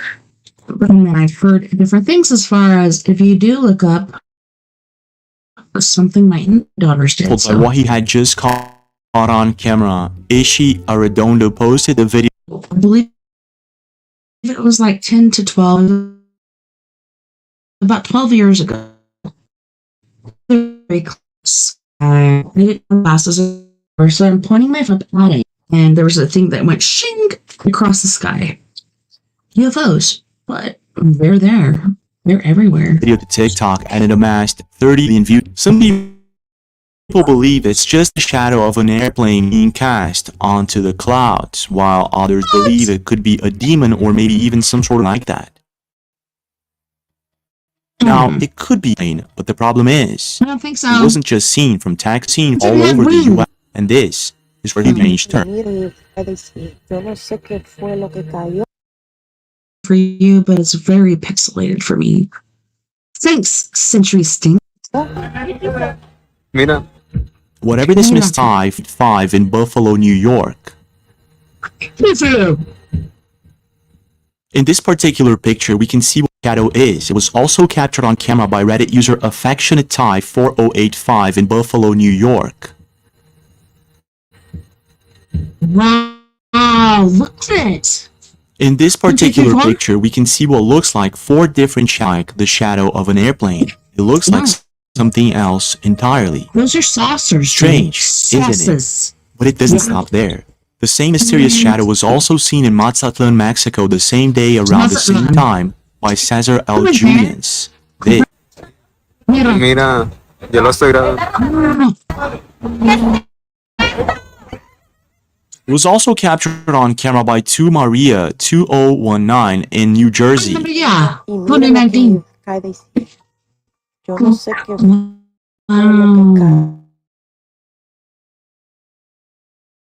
Cayó, si fue humo y ciega, lo que yo sé que cayó algo del cielo. Fíjese bien y bien. That's crazy.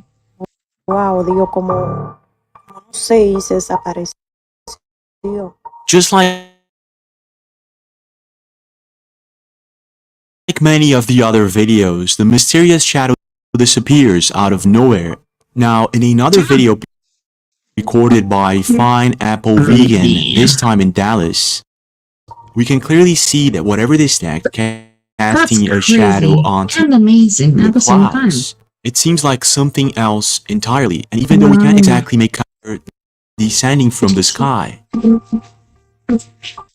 Now, if all of this isn't already very strange, it becomes even stranger when Fine Apple Vegan tries to zoom in on the camera.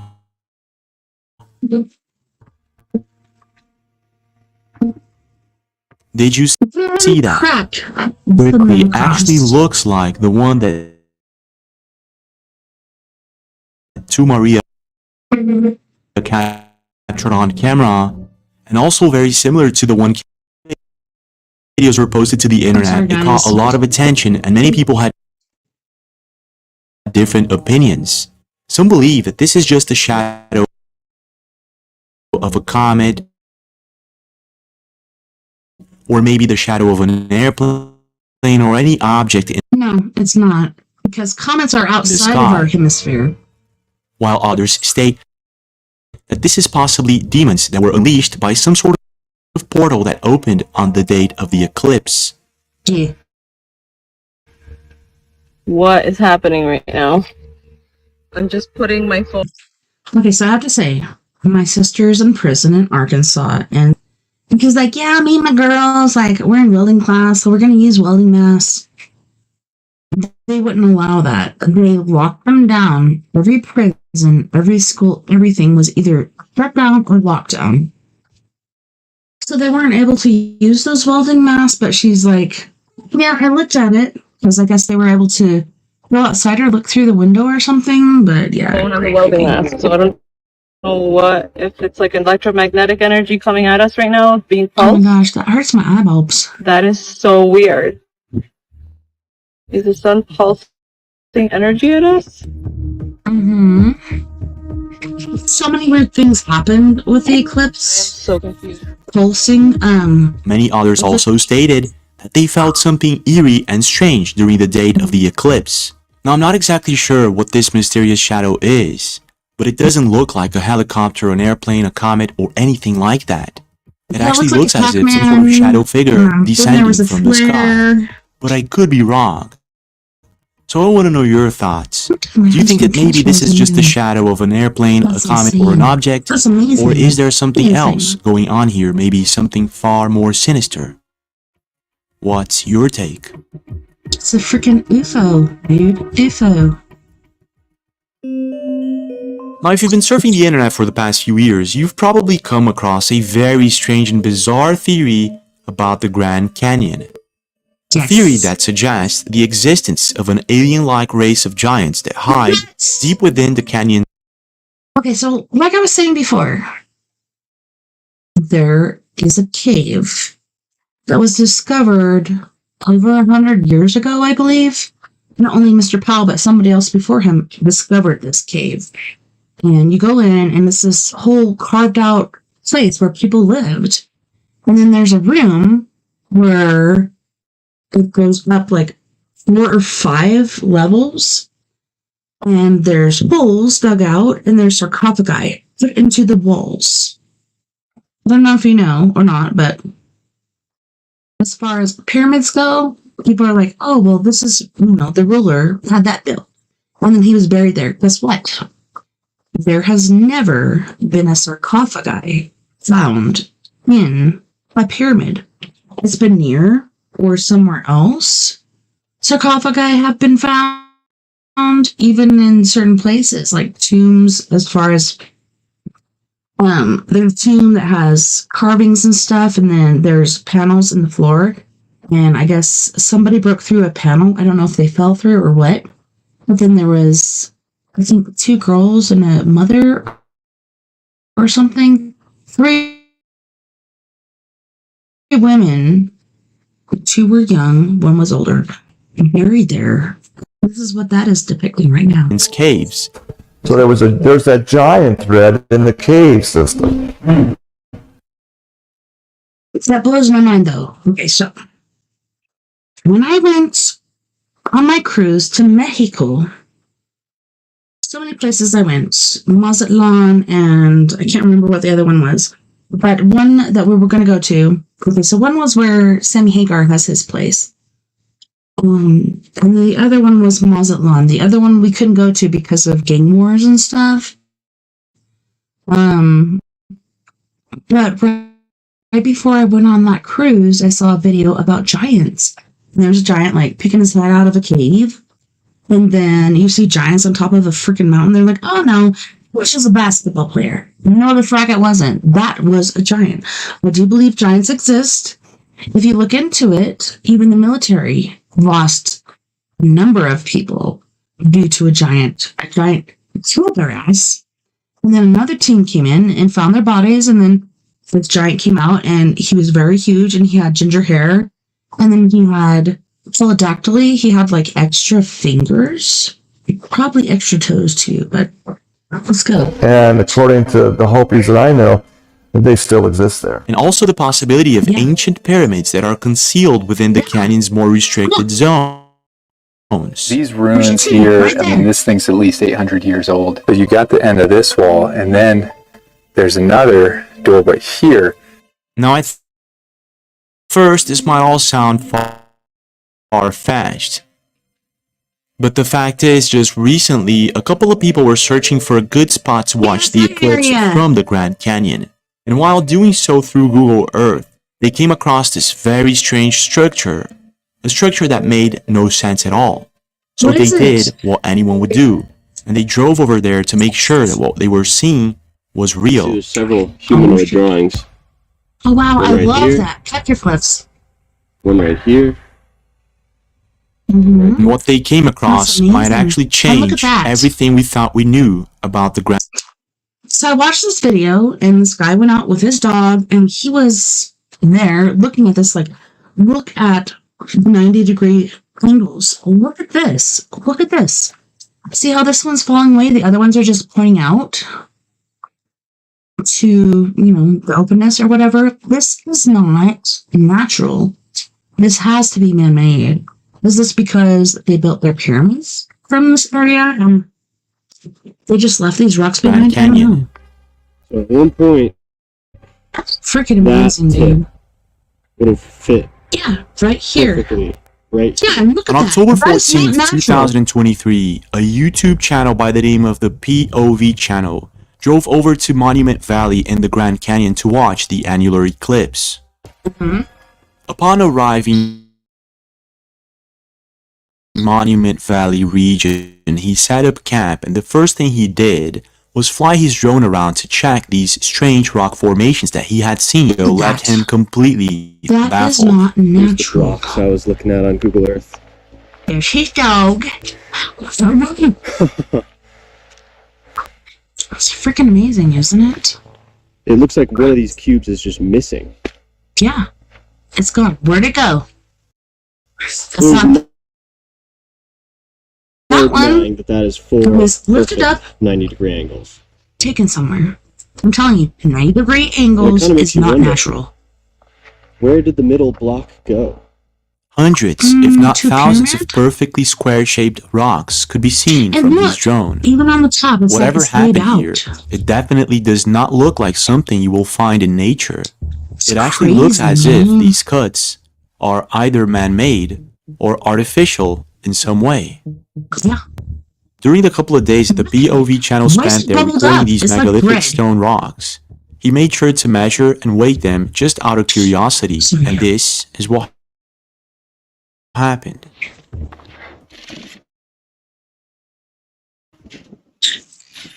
We're gonna measure this bad boy. No, he did. He measured them, and then he found a way to crawl down. 36 feet by 31 feet by 32 feet. According to the Isn't that POV channel weird? and many of his subscribers, the weight of Oh my each gosh. stone would be around 400 to 800 tons. And being that there are so many equally cut cubes, one could speculate that this is some sort of ancient quarry. But the I'm not saying it's aliens, but I'm saying it's aliens. Like, okay, so we did have good technology at one time to do this. I don't know if you've seen the Vanilla Sky thing, but we had flying craft. They blank out the sky. They blank out so many things. You can see the legs of people that are working on skyscrapers, but you can't see the rest because behind them are UFOs or blimps or whatever the frack in the sky. Why are they hiding it? Anyways, question is, who would cut these stones in such a perfect manner aliens and to build what? and giants? I finally Yeah. found some saw blade marks. This Yeah. ancient temple. You did? They had shit. some sort of machine. You can see Oh wow! the blade lines as it was cutting Holy through. shit! Yeah, you could see it. It's like And it's not just straight, it's kind of concave.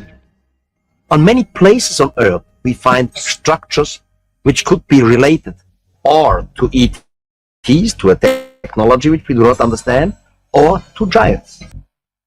Alright, I was just packing up, hiking up for the night, ran into this. Gonna be checking it out. Looks like a little bit seriously of a protected support. insane. Another door in the cliff. Oh, that's the guy that went missing. Oh, maybe That's checking the that M out. shape. After being posted, the video caught a lot of attention, and many people So that's another one I saw on YouTube. Like there was a guy, he went hiking. He had been doing this for a while. And then he found this and he got close to it. His phone started to do some really weird stuff because of the electromagnetism or whatever of it. were leaving comments and seemed to agree that this looks like a quarry, and that in no shape or form this looks natural. It actually looks as And his old lady was like, yeah, he was trying to prank, and I think he might have killed himself. Well, if he did, where is he? What? I think he found a cave that was M-shaped, and people have tried to look for this after and have not been able to find it. I think he left his cell phone where there was a mine. And there was a shoot, and his cell phone was found right there. He left his cell phone probably because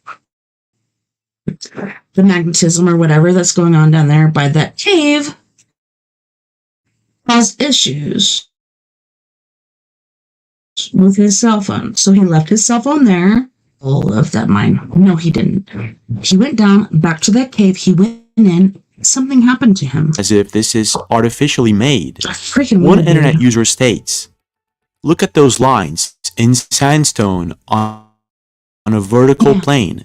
You just don't see that in sandstone. No, On a you horizontal don't. plane, sure, but vertical? Way, Furthermore, they continue well there's into the bedrock arches. behind them. That just doesn't look natural lines to me." No. So if this is some sort of quarry, and if these are perfectly laser cut stones, who did this and why?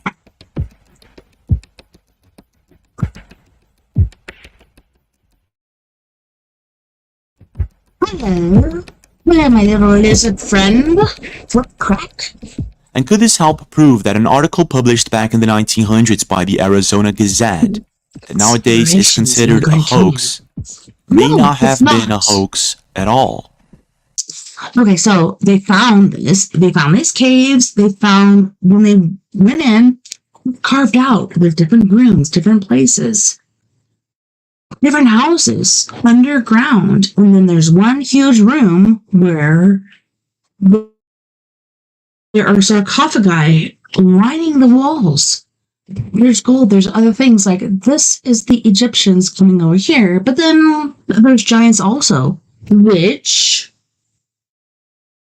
the whatever museum has hidden from us, even the Catholic Church. Why? Back at the time, the article stated that a team of archaeologists funded by the Smithsonian had found ancient Smithsonian, Egyptian artifacts, giant mummies, and hieroglyphs inside of the cave of the dome, now a restricted area. And there was also a really huge statue, and it was a person with its legs crossed, and it was doing this, and there was a lotus flower behind it. And so people were like, "Oh, well, it's Tibetan." No, it's not. It's freaking Egyptian. Of the canyon. Now, if this is the case, why would someone want to cover this up? And what really Because the government lies to us. That's why. happened in the distant past in the Grand Canyon? I want to know your thoughts. Isn't that weird how, like, it looks the same as what was in Egypt, but his head and stuff is missing? The same exact structure. But the head fell off for some reason. Why? Somebody used, there are so many factors all throughout Earth where they call them space crystals. No, they're not. It's because there were nuclear weapons used back in the day. Also, the nose in Egypt was shaved off.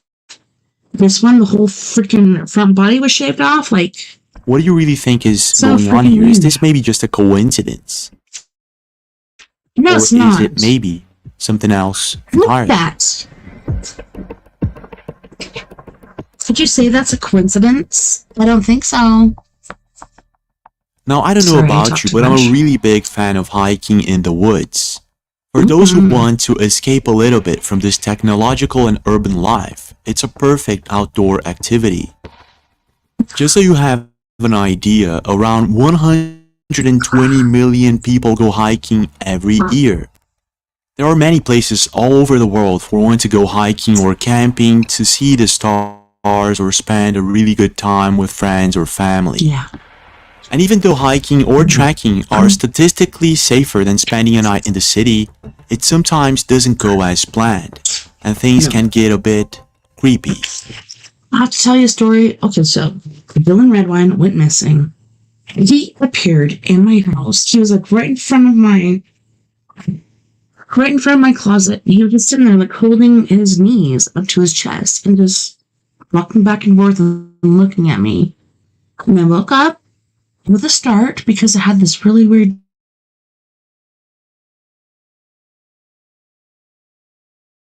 dream. And I saw him and I was like, "Dylan, we're coming for you. We're gonna find the truth." And him telling us he was moited. But yeah, And this is exactly what happened with a couple who decided to It's go right camping and then before hiking See, it was deep Friday in the the 13th woods. full moon. This is what they got on That's on my camera. Four Corners Paranormal Investigations page. Oh my god, look at that dog. Dude, so What the many good crick is memories. So many good memories. Oh no. Chicks everywhere.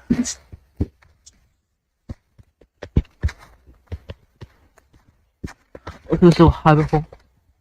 Oh my god. There's something.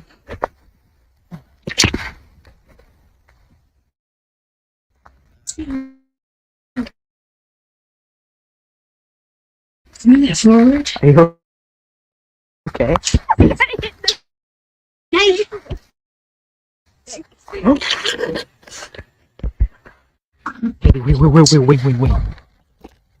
Last Bigfoot. Just watch. Not freaking this. Yeah, you better go the other way. Go back. Run away! Run away! Look at that. That's our cousin Bigfoot. Look at him. He's so handsome. But he stinks. At first, the couple thinks that about what they're seeing is a bear, bathing and stuff. but that they're looking at looks like a Sasquatch. At Look the at time, this. they did what anyone It's would like do. They breaking tried to trees, capture it which on they camera do. as much as they could. Oh But when they finally gosh. realized that they're too close to it and that this thing is standing up on its own two legs, I just have to say they're really smart that they turned around and went back the other way, because some people find out. No, go back to your car, get the frack out of there. Otherwise, you're going to be like those people that were in Russia that went hiking and their tent was torn apart. They were half clothed. They didn't have any shoes on. Their bodies were broken. Very bad thing. If you come across Bigfoot, run. they get the heck out of it. Unfortunately, there's not much information about this video Sasquatch sighting. I'm telling you, it is. But when it comes to creepy and unexplained encounters in the woods, it doesn't stop there. People say, A "Oh, it's a YouTube channel by the name of orangutan." Creepy Well, no, it's Outdoors not. That's our 4451 cousin. is using one particular video. Something really strange happens. What?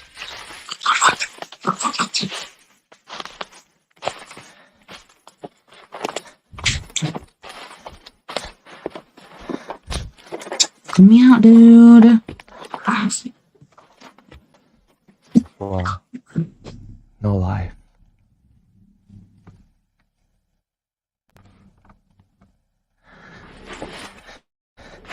Looks like something bedded down there. Sometimes you Let's see see how this place trees looks like without any light. making like a teepee structure, but you can tell something was bedded down there. Pitch black.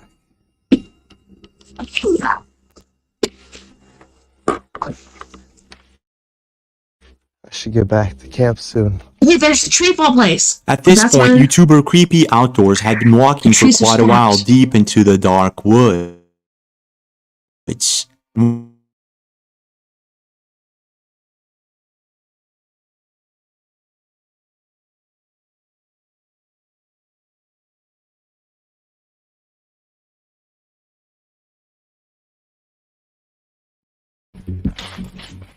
Wow. This is always fun. Yeah, look how. Completely rude. Go back. Turn around.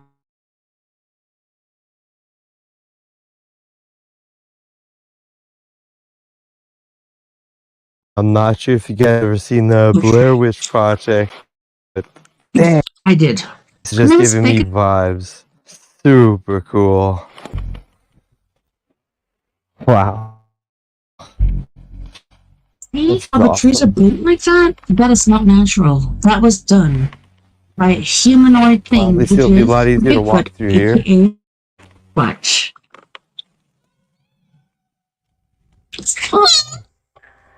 Oh, hi. What would you do when you're doing that? What the hell?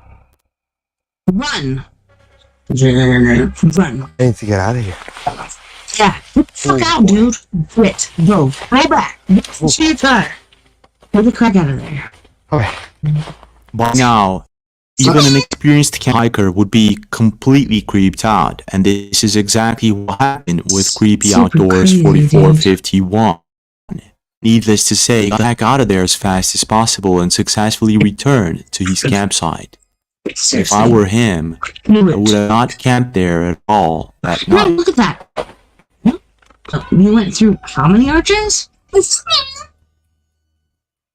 Whatever it was that he encountered that night, this ghostly voice could have been a person trying to follow him around, or maybe even, according to popular legend, a skinwalker or a wendigo trying to lure him into the woods. I have heard that. And voices do happen. Let's say something. Someone said, I see you. I don't know. I'm still thinking Sasquatch, Bigfoot, whatever you want to call it. Squatch. But Wendigo, no. Wendigo will creep up on you and suck out your insides. Skinwalkers, I have heard here in places like Mesa Verde and other places. Oh, I was at a campground and we were around a fire and I had to go pee in the woods. And then they go out there and then they hear their friend's voice in the fucking woods, like a mimic or something.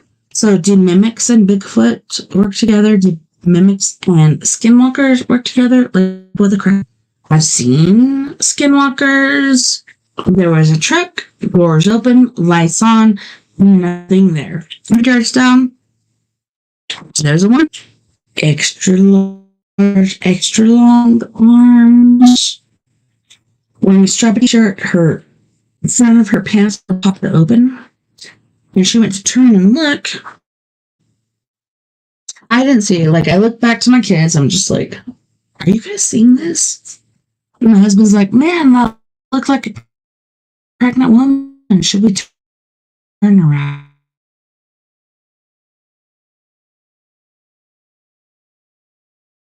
Sorry, I can't help But when it comes to these creepy encounters, it doesn't stop there. I know. Did you hear that? Run. Go away. Oh my god. Go away! Go back to your car. Get the fuck out of here. Seriously. This next picture was taken by Barb Stanbrook Schmidt while hiking in Vancouver Island in October last year. She was with a group of people and they were near Englishman River when all of a sudden they noticed what looked like a humanoid creature staring back at them. Oh wow. At the time, she didn't even think of recording it with her phone camera, but she was fast enough to take a picture of it.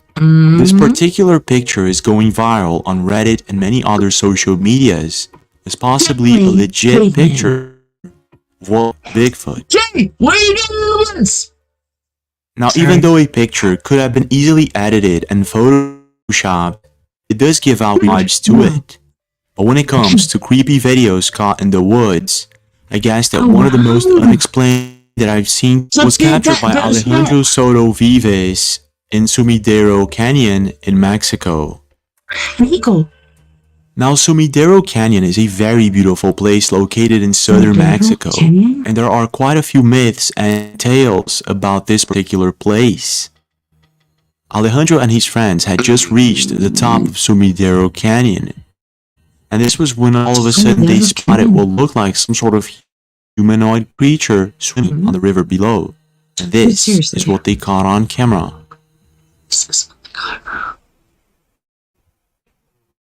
Is that me? What the crack is that? What is that? I've seen that in the sky too. Is that an angelic figure in the... That's something else.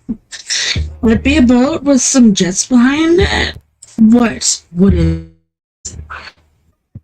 Oh, I'm gonna go back and then I'm gonna point it back over here.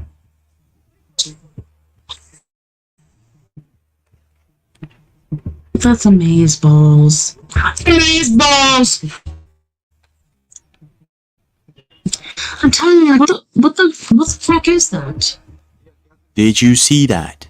Yeah, I did. Okay, let's go over here to. Never mind, we got like a 14 point whatever minutes left. Shall we continue? I think we shall. Let's go. Give it a go. Let's give it a go. First looks like a mermaid or some sort of humanoid creature can be seen swimming in the lake. Really? After Alejandro posted the video to his social media, it got a lot of attention, and most internet users were divided. Some believe that this is just a boat, while others state that this is possibly a mermaid, an ingen, or something else entirely. Other internet users even pointed out that at 19 seconds into the video, we can see what looks like some sort of saucer-shaped object crossing the sky very quickly. Some other people also left comments stating that they have also witnessed something strange in Sumidero Canyon. In other words, it seems that this place is a hotspot for mysterious and unexplained things. I was out here fishing, and sirens came from this island. I swear to God, I have it on video. I'm gonna play it shortly. But when it comes to these mysterious sightings pertaining mermaids, there was one that happened recently in the Gulf of Mexico, and it was posted by Magpie7. This is what she caught on camera. Okay. Can I show you? Yeah, throw it out there. Do it. Yeah, well, that wasn't a very good reach, but let's go. Let's chill.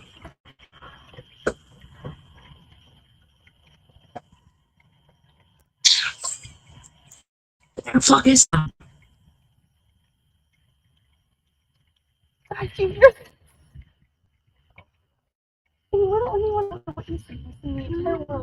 Did you hear that? What sounds like loud screeching sounds can be clearly heard in Meg's video, and at the time, Meg and her friend were completely creeped out about it. Holy shnikes me. After posting the video, there were thousands of people who believe that this could be a djinn. Others think that this could be a mermaid due to the legends and myths that portray mermaids as beings who sometimes try to lure people into the ocean, screaming or singing just like a human being would. Now, taking into consideration that Meg and her friend were trying to find whoever or whatever was screeching out loud and they didn't, this could possibly be a djinn or maybe a mermaid. So I searched up for mermaid videos, and what I found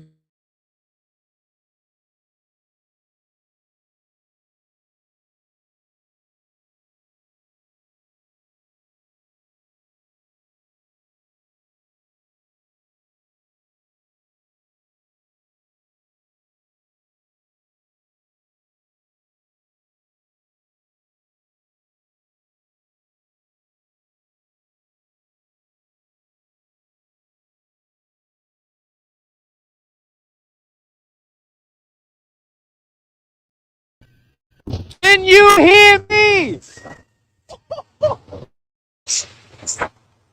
Did you hear Yo, that's instantaneous, bro. I gotta watch my step out here, man. God. Don't follow it. Yes. the video that you're seeing was recorded by Sauce90, a fisherman whose account was later banned for mysterious reasons. Where's she at? What's that noise, bro? What is that noise? I want to know your thoughts. Do you think that Alejandro and Mag might have actually encountered a mermaid? Or was it maybe something else entirely? Mermaids. Mermaids. Sirens. Now, when it comes to strange glitches, there's one that caught a lot of attention, and it was captured on camera just a few days after the eclipse on April 8th. Dude, now, what you're looking at is an app called I have to say, peak eclipse, even though I didn't look up, I had to go to work. Sorry, wake up at 12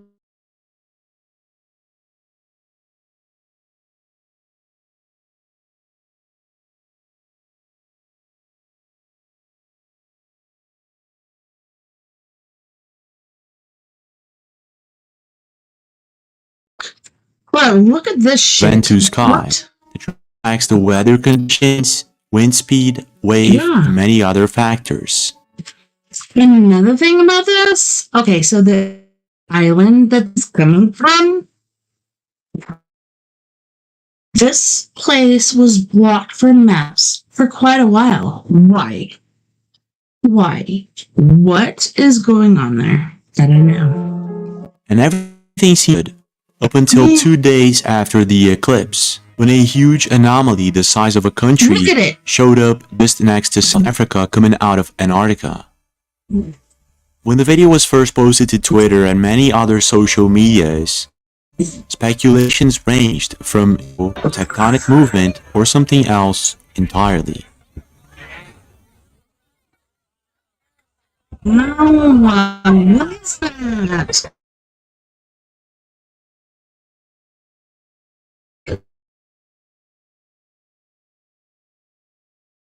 I'll just scare the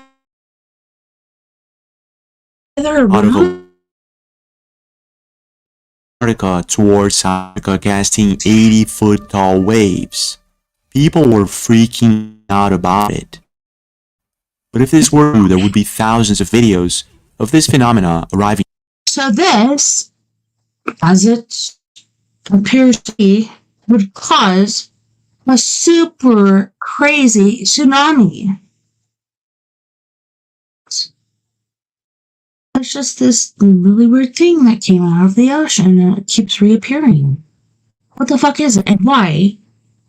Why would they blank out that island? At the coastline, which didn't happen.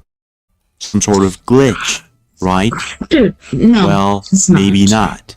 And this is when things start to take a really strange turn. This anomaly was first captured and seen on February 1st by a Twitter account named Lucas. Lucas? Looks like a middle finger. Oh. In this particular video, you can see the same huge mass showing up in the same place, traveling towards South or North Africa. But you can see that it happens a little bit different this time, which suggests that maybe this is not just a glitch.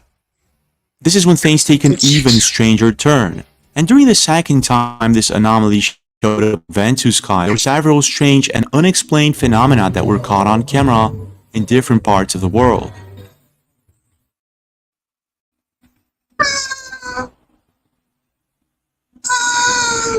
In this video recorded by Darren Shear in Cape Town, South Africa, you can see the ocean apparently receding due to strong winds.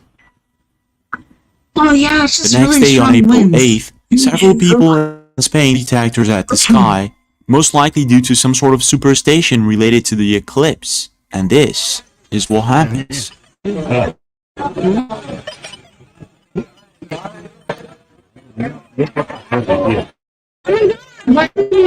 Mountains detectors to the sky. That's freaking interesting story.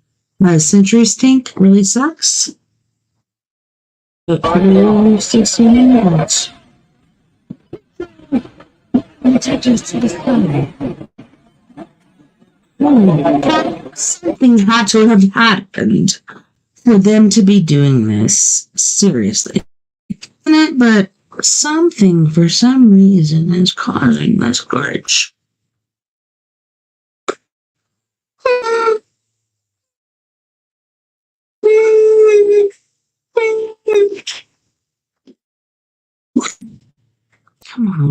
Come on, fellas. Then on April 11th, seriously? Interesting. Throwing out too many things online. No, go fuck yourself. Give me a new router. This shit is bullshit, seriously. Go fuck yourself. one day after the anomaly, Dennis Rosales Solis posts a very strange. Okay, so if this was an actual thing, and this was just like something fell off this so tiny island, and it's heading towards the north of Africa, this would be a huge tsunami, but guess what? It wasn't. It weren't. Phenomena that happened in Guatemala.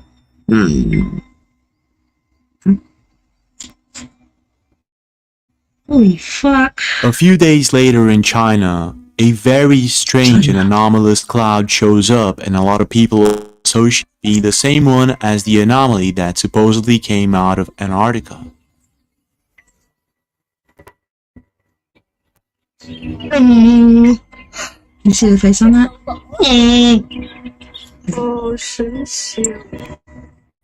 An unexplained phenomena was caught on camera at Chancay Beach in Peru just a couple of weeks prior to the eclipse and this is what was caught on camera. Hoy 18 de abril, siendo las 6:20, ha habido una grieta así que se ha abierto y mira, colapsado como hierve, como algo agua caliente, mira, mira, ve. Y se sigue abriendo la arena. ¿Eh? No se sabe qué químico es. It's fucking crazy. Mira, acá lo mismo, aquí se ve otro lado de... Strange, isn't it?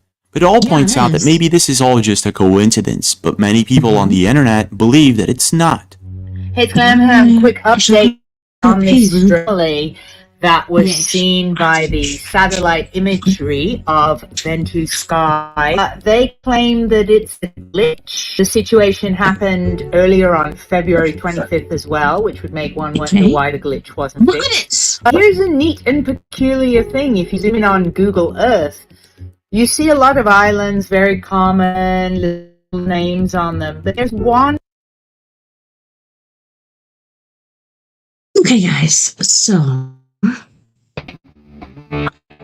thank you so much for being a part of We Are Paradox News Late Night in the Rockies. I'm so glad you were here to join us. Thank you so much to our friends on We Are Paradox Media Facebook, KPN Radio, eTalk Radio, wherever the crack you might be listening to us tonight. I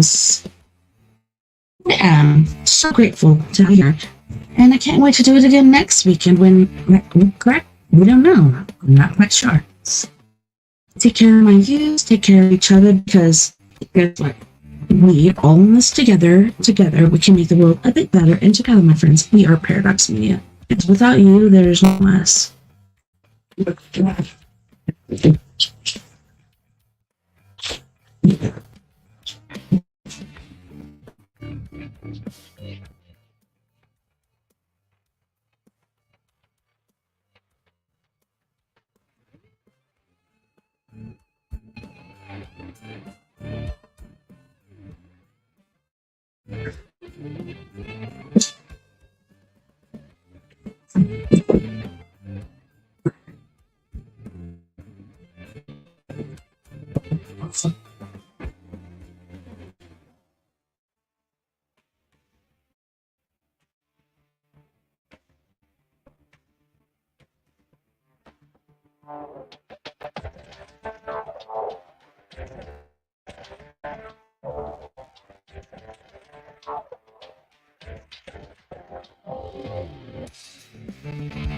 I'm going to come around now.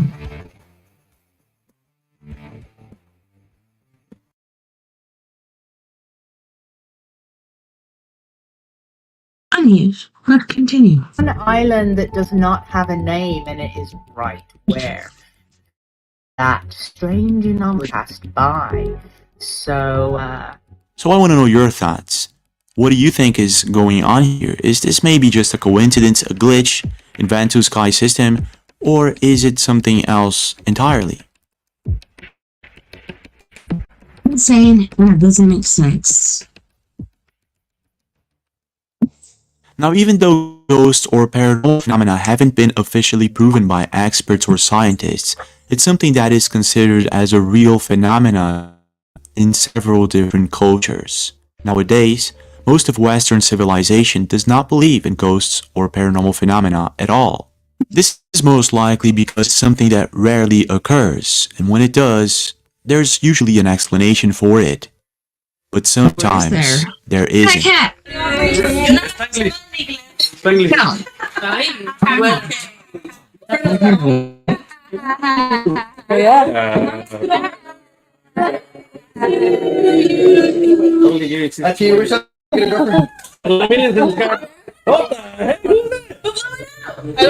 It's me. Just kidding. Somebody else. And this is exactly what happened with an internet account by the name of James Gordon Ledger. Now James was staying at a hotel with a friend of his, and all they wanted to do was get to the parking lot for dinner, when all of a sudden, strange and unexplained things began to occur inside the elevator. This is what happened. So I literally don't know what's going on with the elevator. This is weird. Floor 2. It took us to floor 1. Floor 4. It took us to floor 4. Now we're on. Somebody get these doors open, bro. What is happening? No. Oh, no. I'm getting scared, bro. I'm not gonna lie, bro. Hang on. What's happening? Bro, stop. Bro, I'm claustrophobic if this elevator doesn't let us out. Holy shit, dude, no. At this point, James and his friend are freaking out because the elevator doesn't seem to be working as it should. This is when at a certain point the elevator stops, they get out and they get another elevator and hopes to reach the garage to get out of there and get some snacks. Then, this happens. Okay. Now, let's try to go to the parking garage. What the... Alright, get in. I think this one takes us to the parking garage, right? So we'll go boom. Keep one. Me too. Yeah. Okay. Let's go. No, this actually really does feel weird. Like, oh my god. The second elevator finally came to the parking garage, or at least, this is what it says. But when the door opens, it's not the parking garage. This is what happens next. Oh, this is the torture room. okay, this is the parking garage? No, it's not the torture room. It's fucking...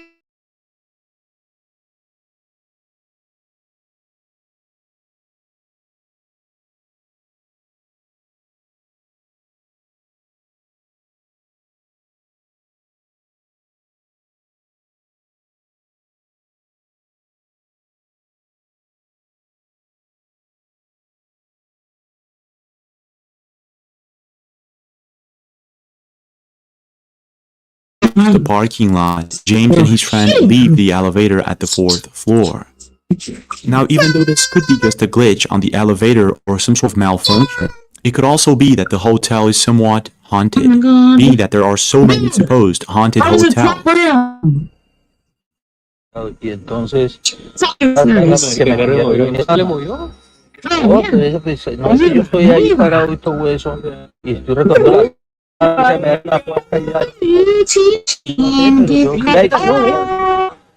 strange and unexplained things that happen in elevators. This could be just another one of them. But when it comes to paranormal phenomena, it doesn't stop there.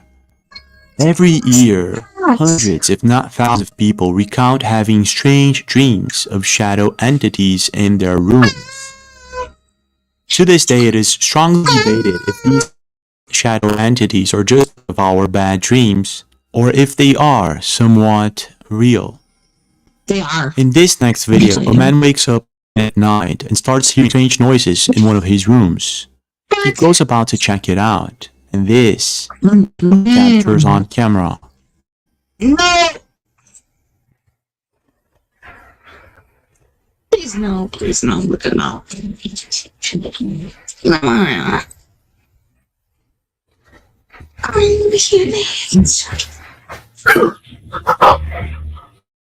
Seriously, I'm telling you.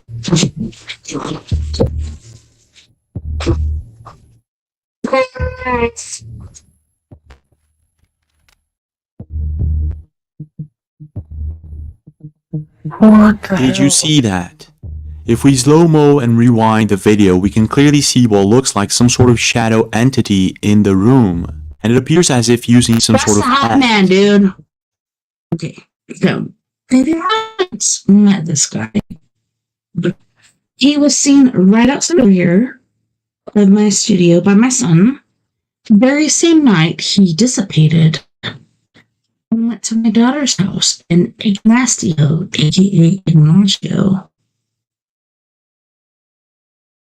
He was like floating around, shit like that. He had this little minion, and his little minion is like, don't want to do this, really don't want to do that. And the hat man just kept floating, and leaving us. Anyways, the Hat Man does exist. Doing a quick research, I found a number of reports from people all over the world of what's supposed to be a Hat Man.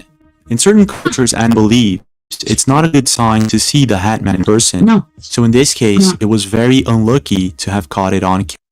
I have to say also, like, not only did she see the Hat, I talked about it last night, I believe, where she was watching a movie, she fell asleep, and she woke up, and then she's sitting in a chair, and she saw her old man there, and he's like hugging his leg, and she's rocking back and forth.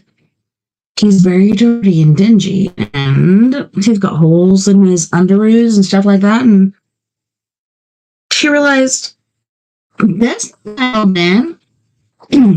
So she jumped over it. The same room that her boyfriend slammed her face or head into the light switch, etc. Like, fuck that dude. This guy was pure evil, and if this does happen to him, I don't fret. Camera.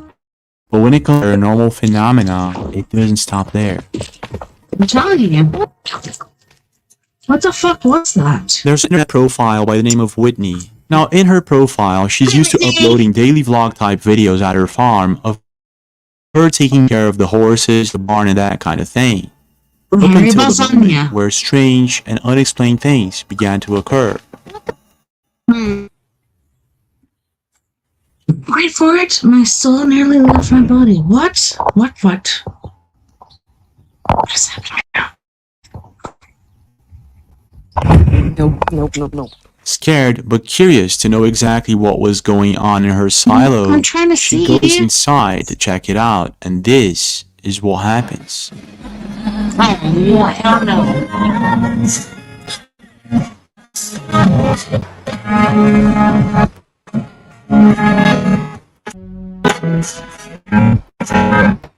Jesus. Hey! Who is that? Besides the radio turning off and somewhat glitching, she hears what sounds like someone calling her. And during that same night, Listen, while hey, checking the barn, hey. once again, this happens.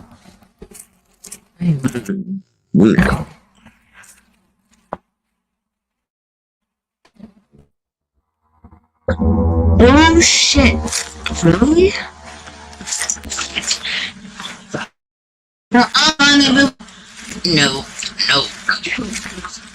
At the time, she didn't notice anything strange. She just kept on walking towards the barn, which in my opinion was a good thing.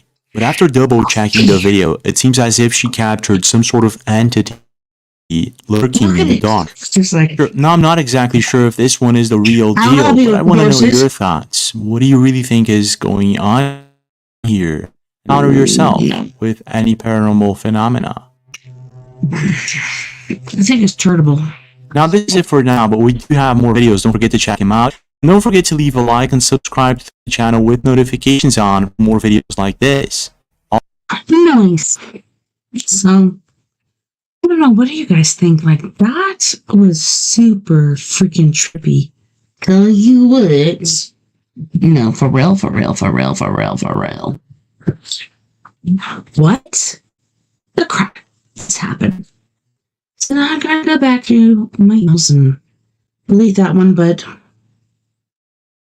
that was mind-blowing. But I just want to say thank you to everyone. You, my little Twitcher, anyone else, hung out with me tonight. Thank you so much for being my friend on Mirror Products Media's Facebook, Spreaker, Twitch, YouTube, wherever else beyond the Omniverse who might be listening tonight. It was awesome to have you. I can't wait to do it again because, like I said, next weekend will be a major surprise. Don't forget, we are all in this together. Together, we can make the world a bit better. And together, my friends, we are Paradox Media because without you, there is no us or me. Why the frack am I doing this? Who are you over there, that one single person? I don't fracking know. Until next time, 99 love and light. Take care of my yous. take care of each other. I'll be back here. Same crazy time, the same crazy place. I love you so much. Please take care of my you.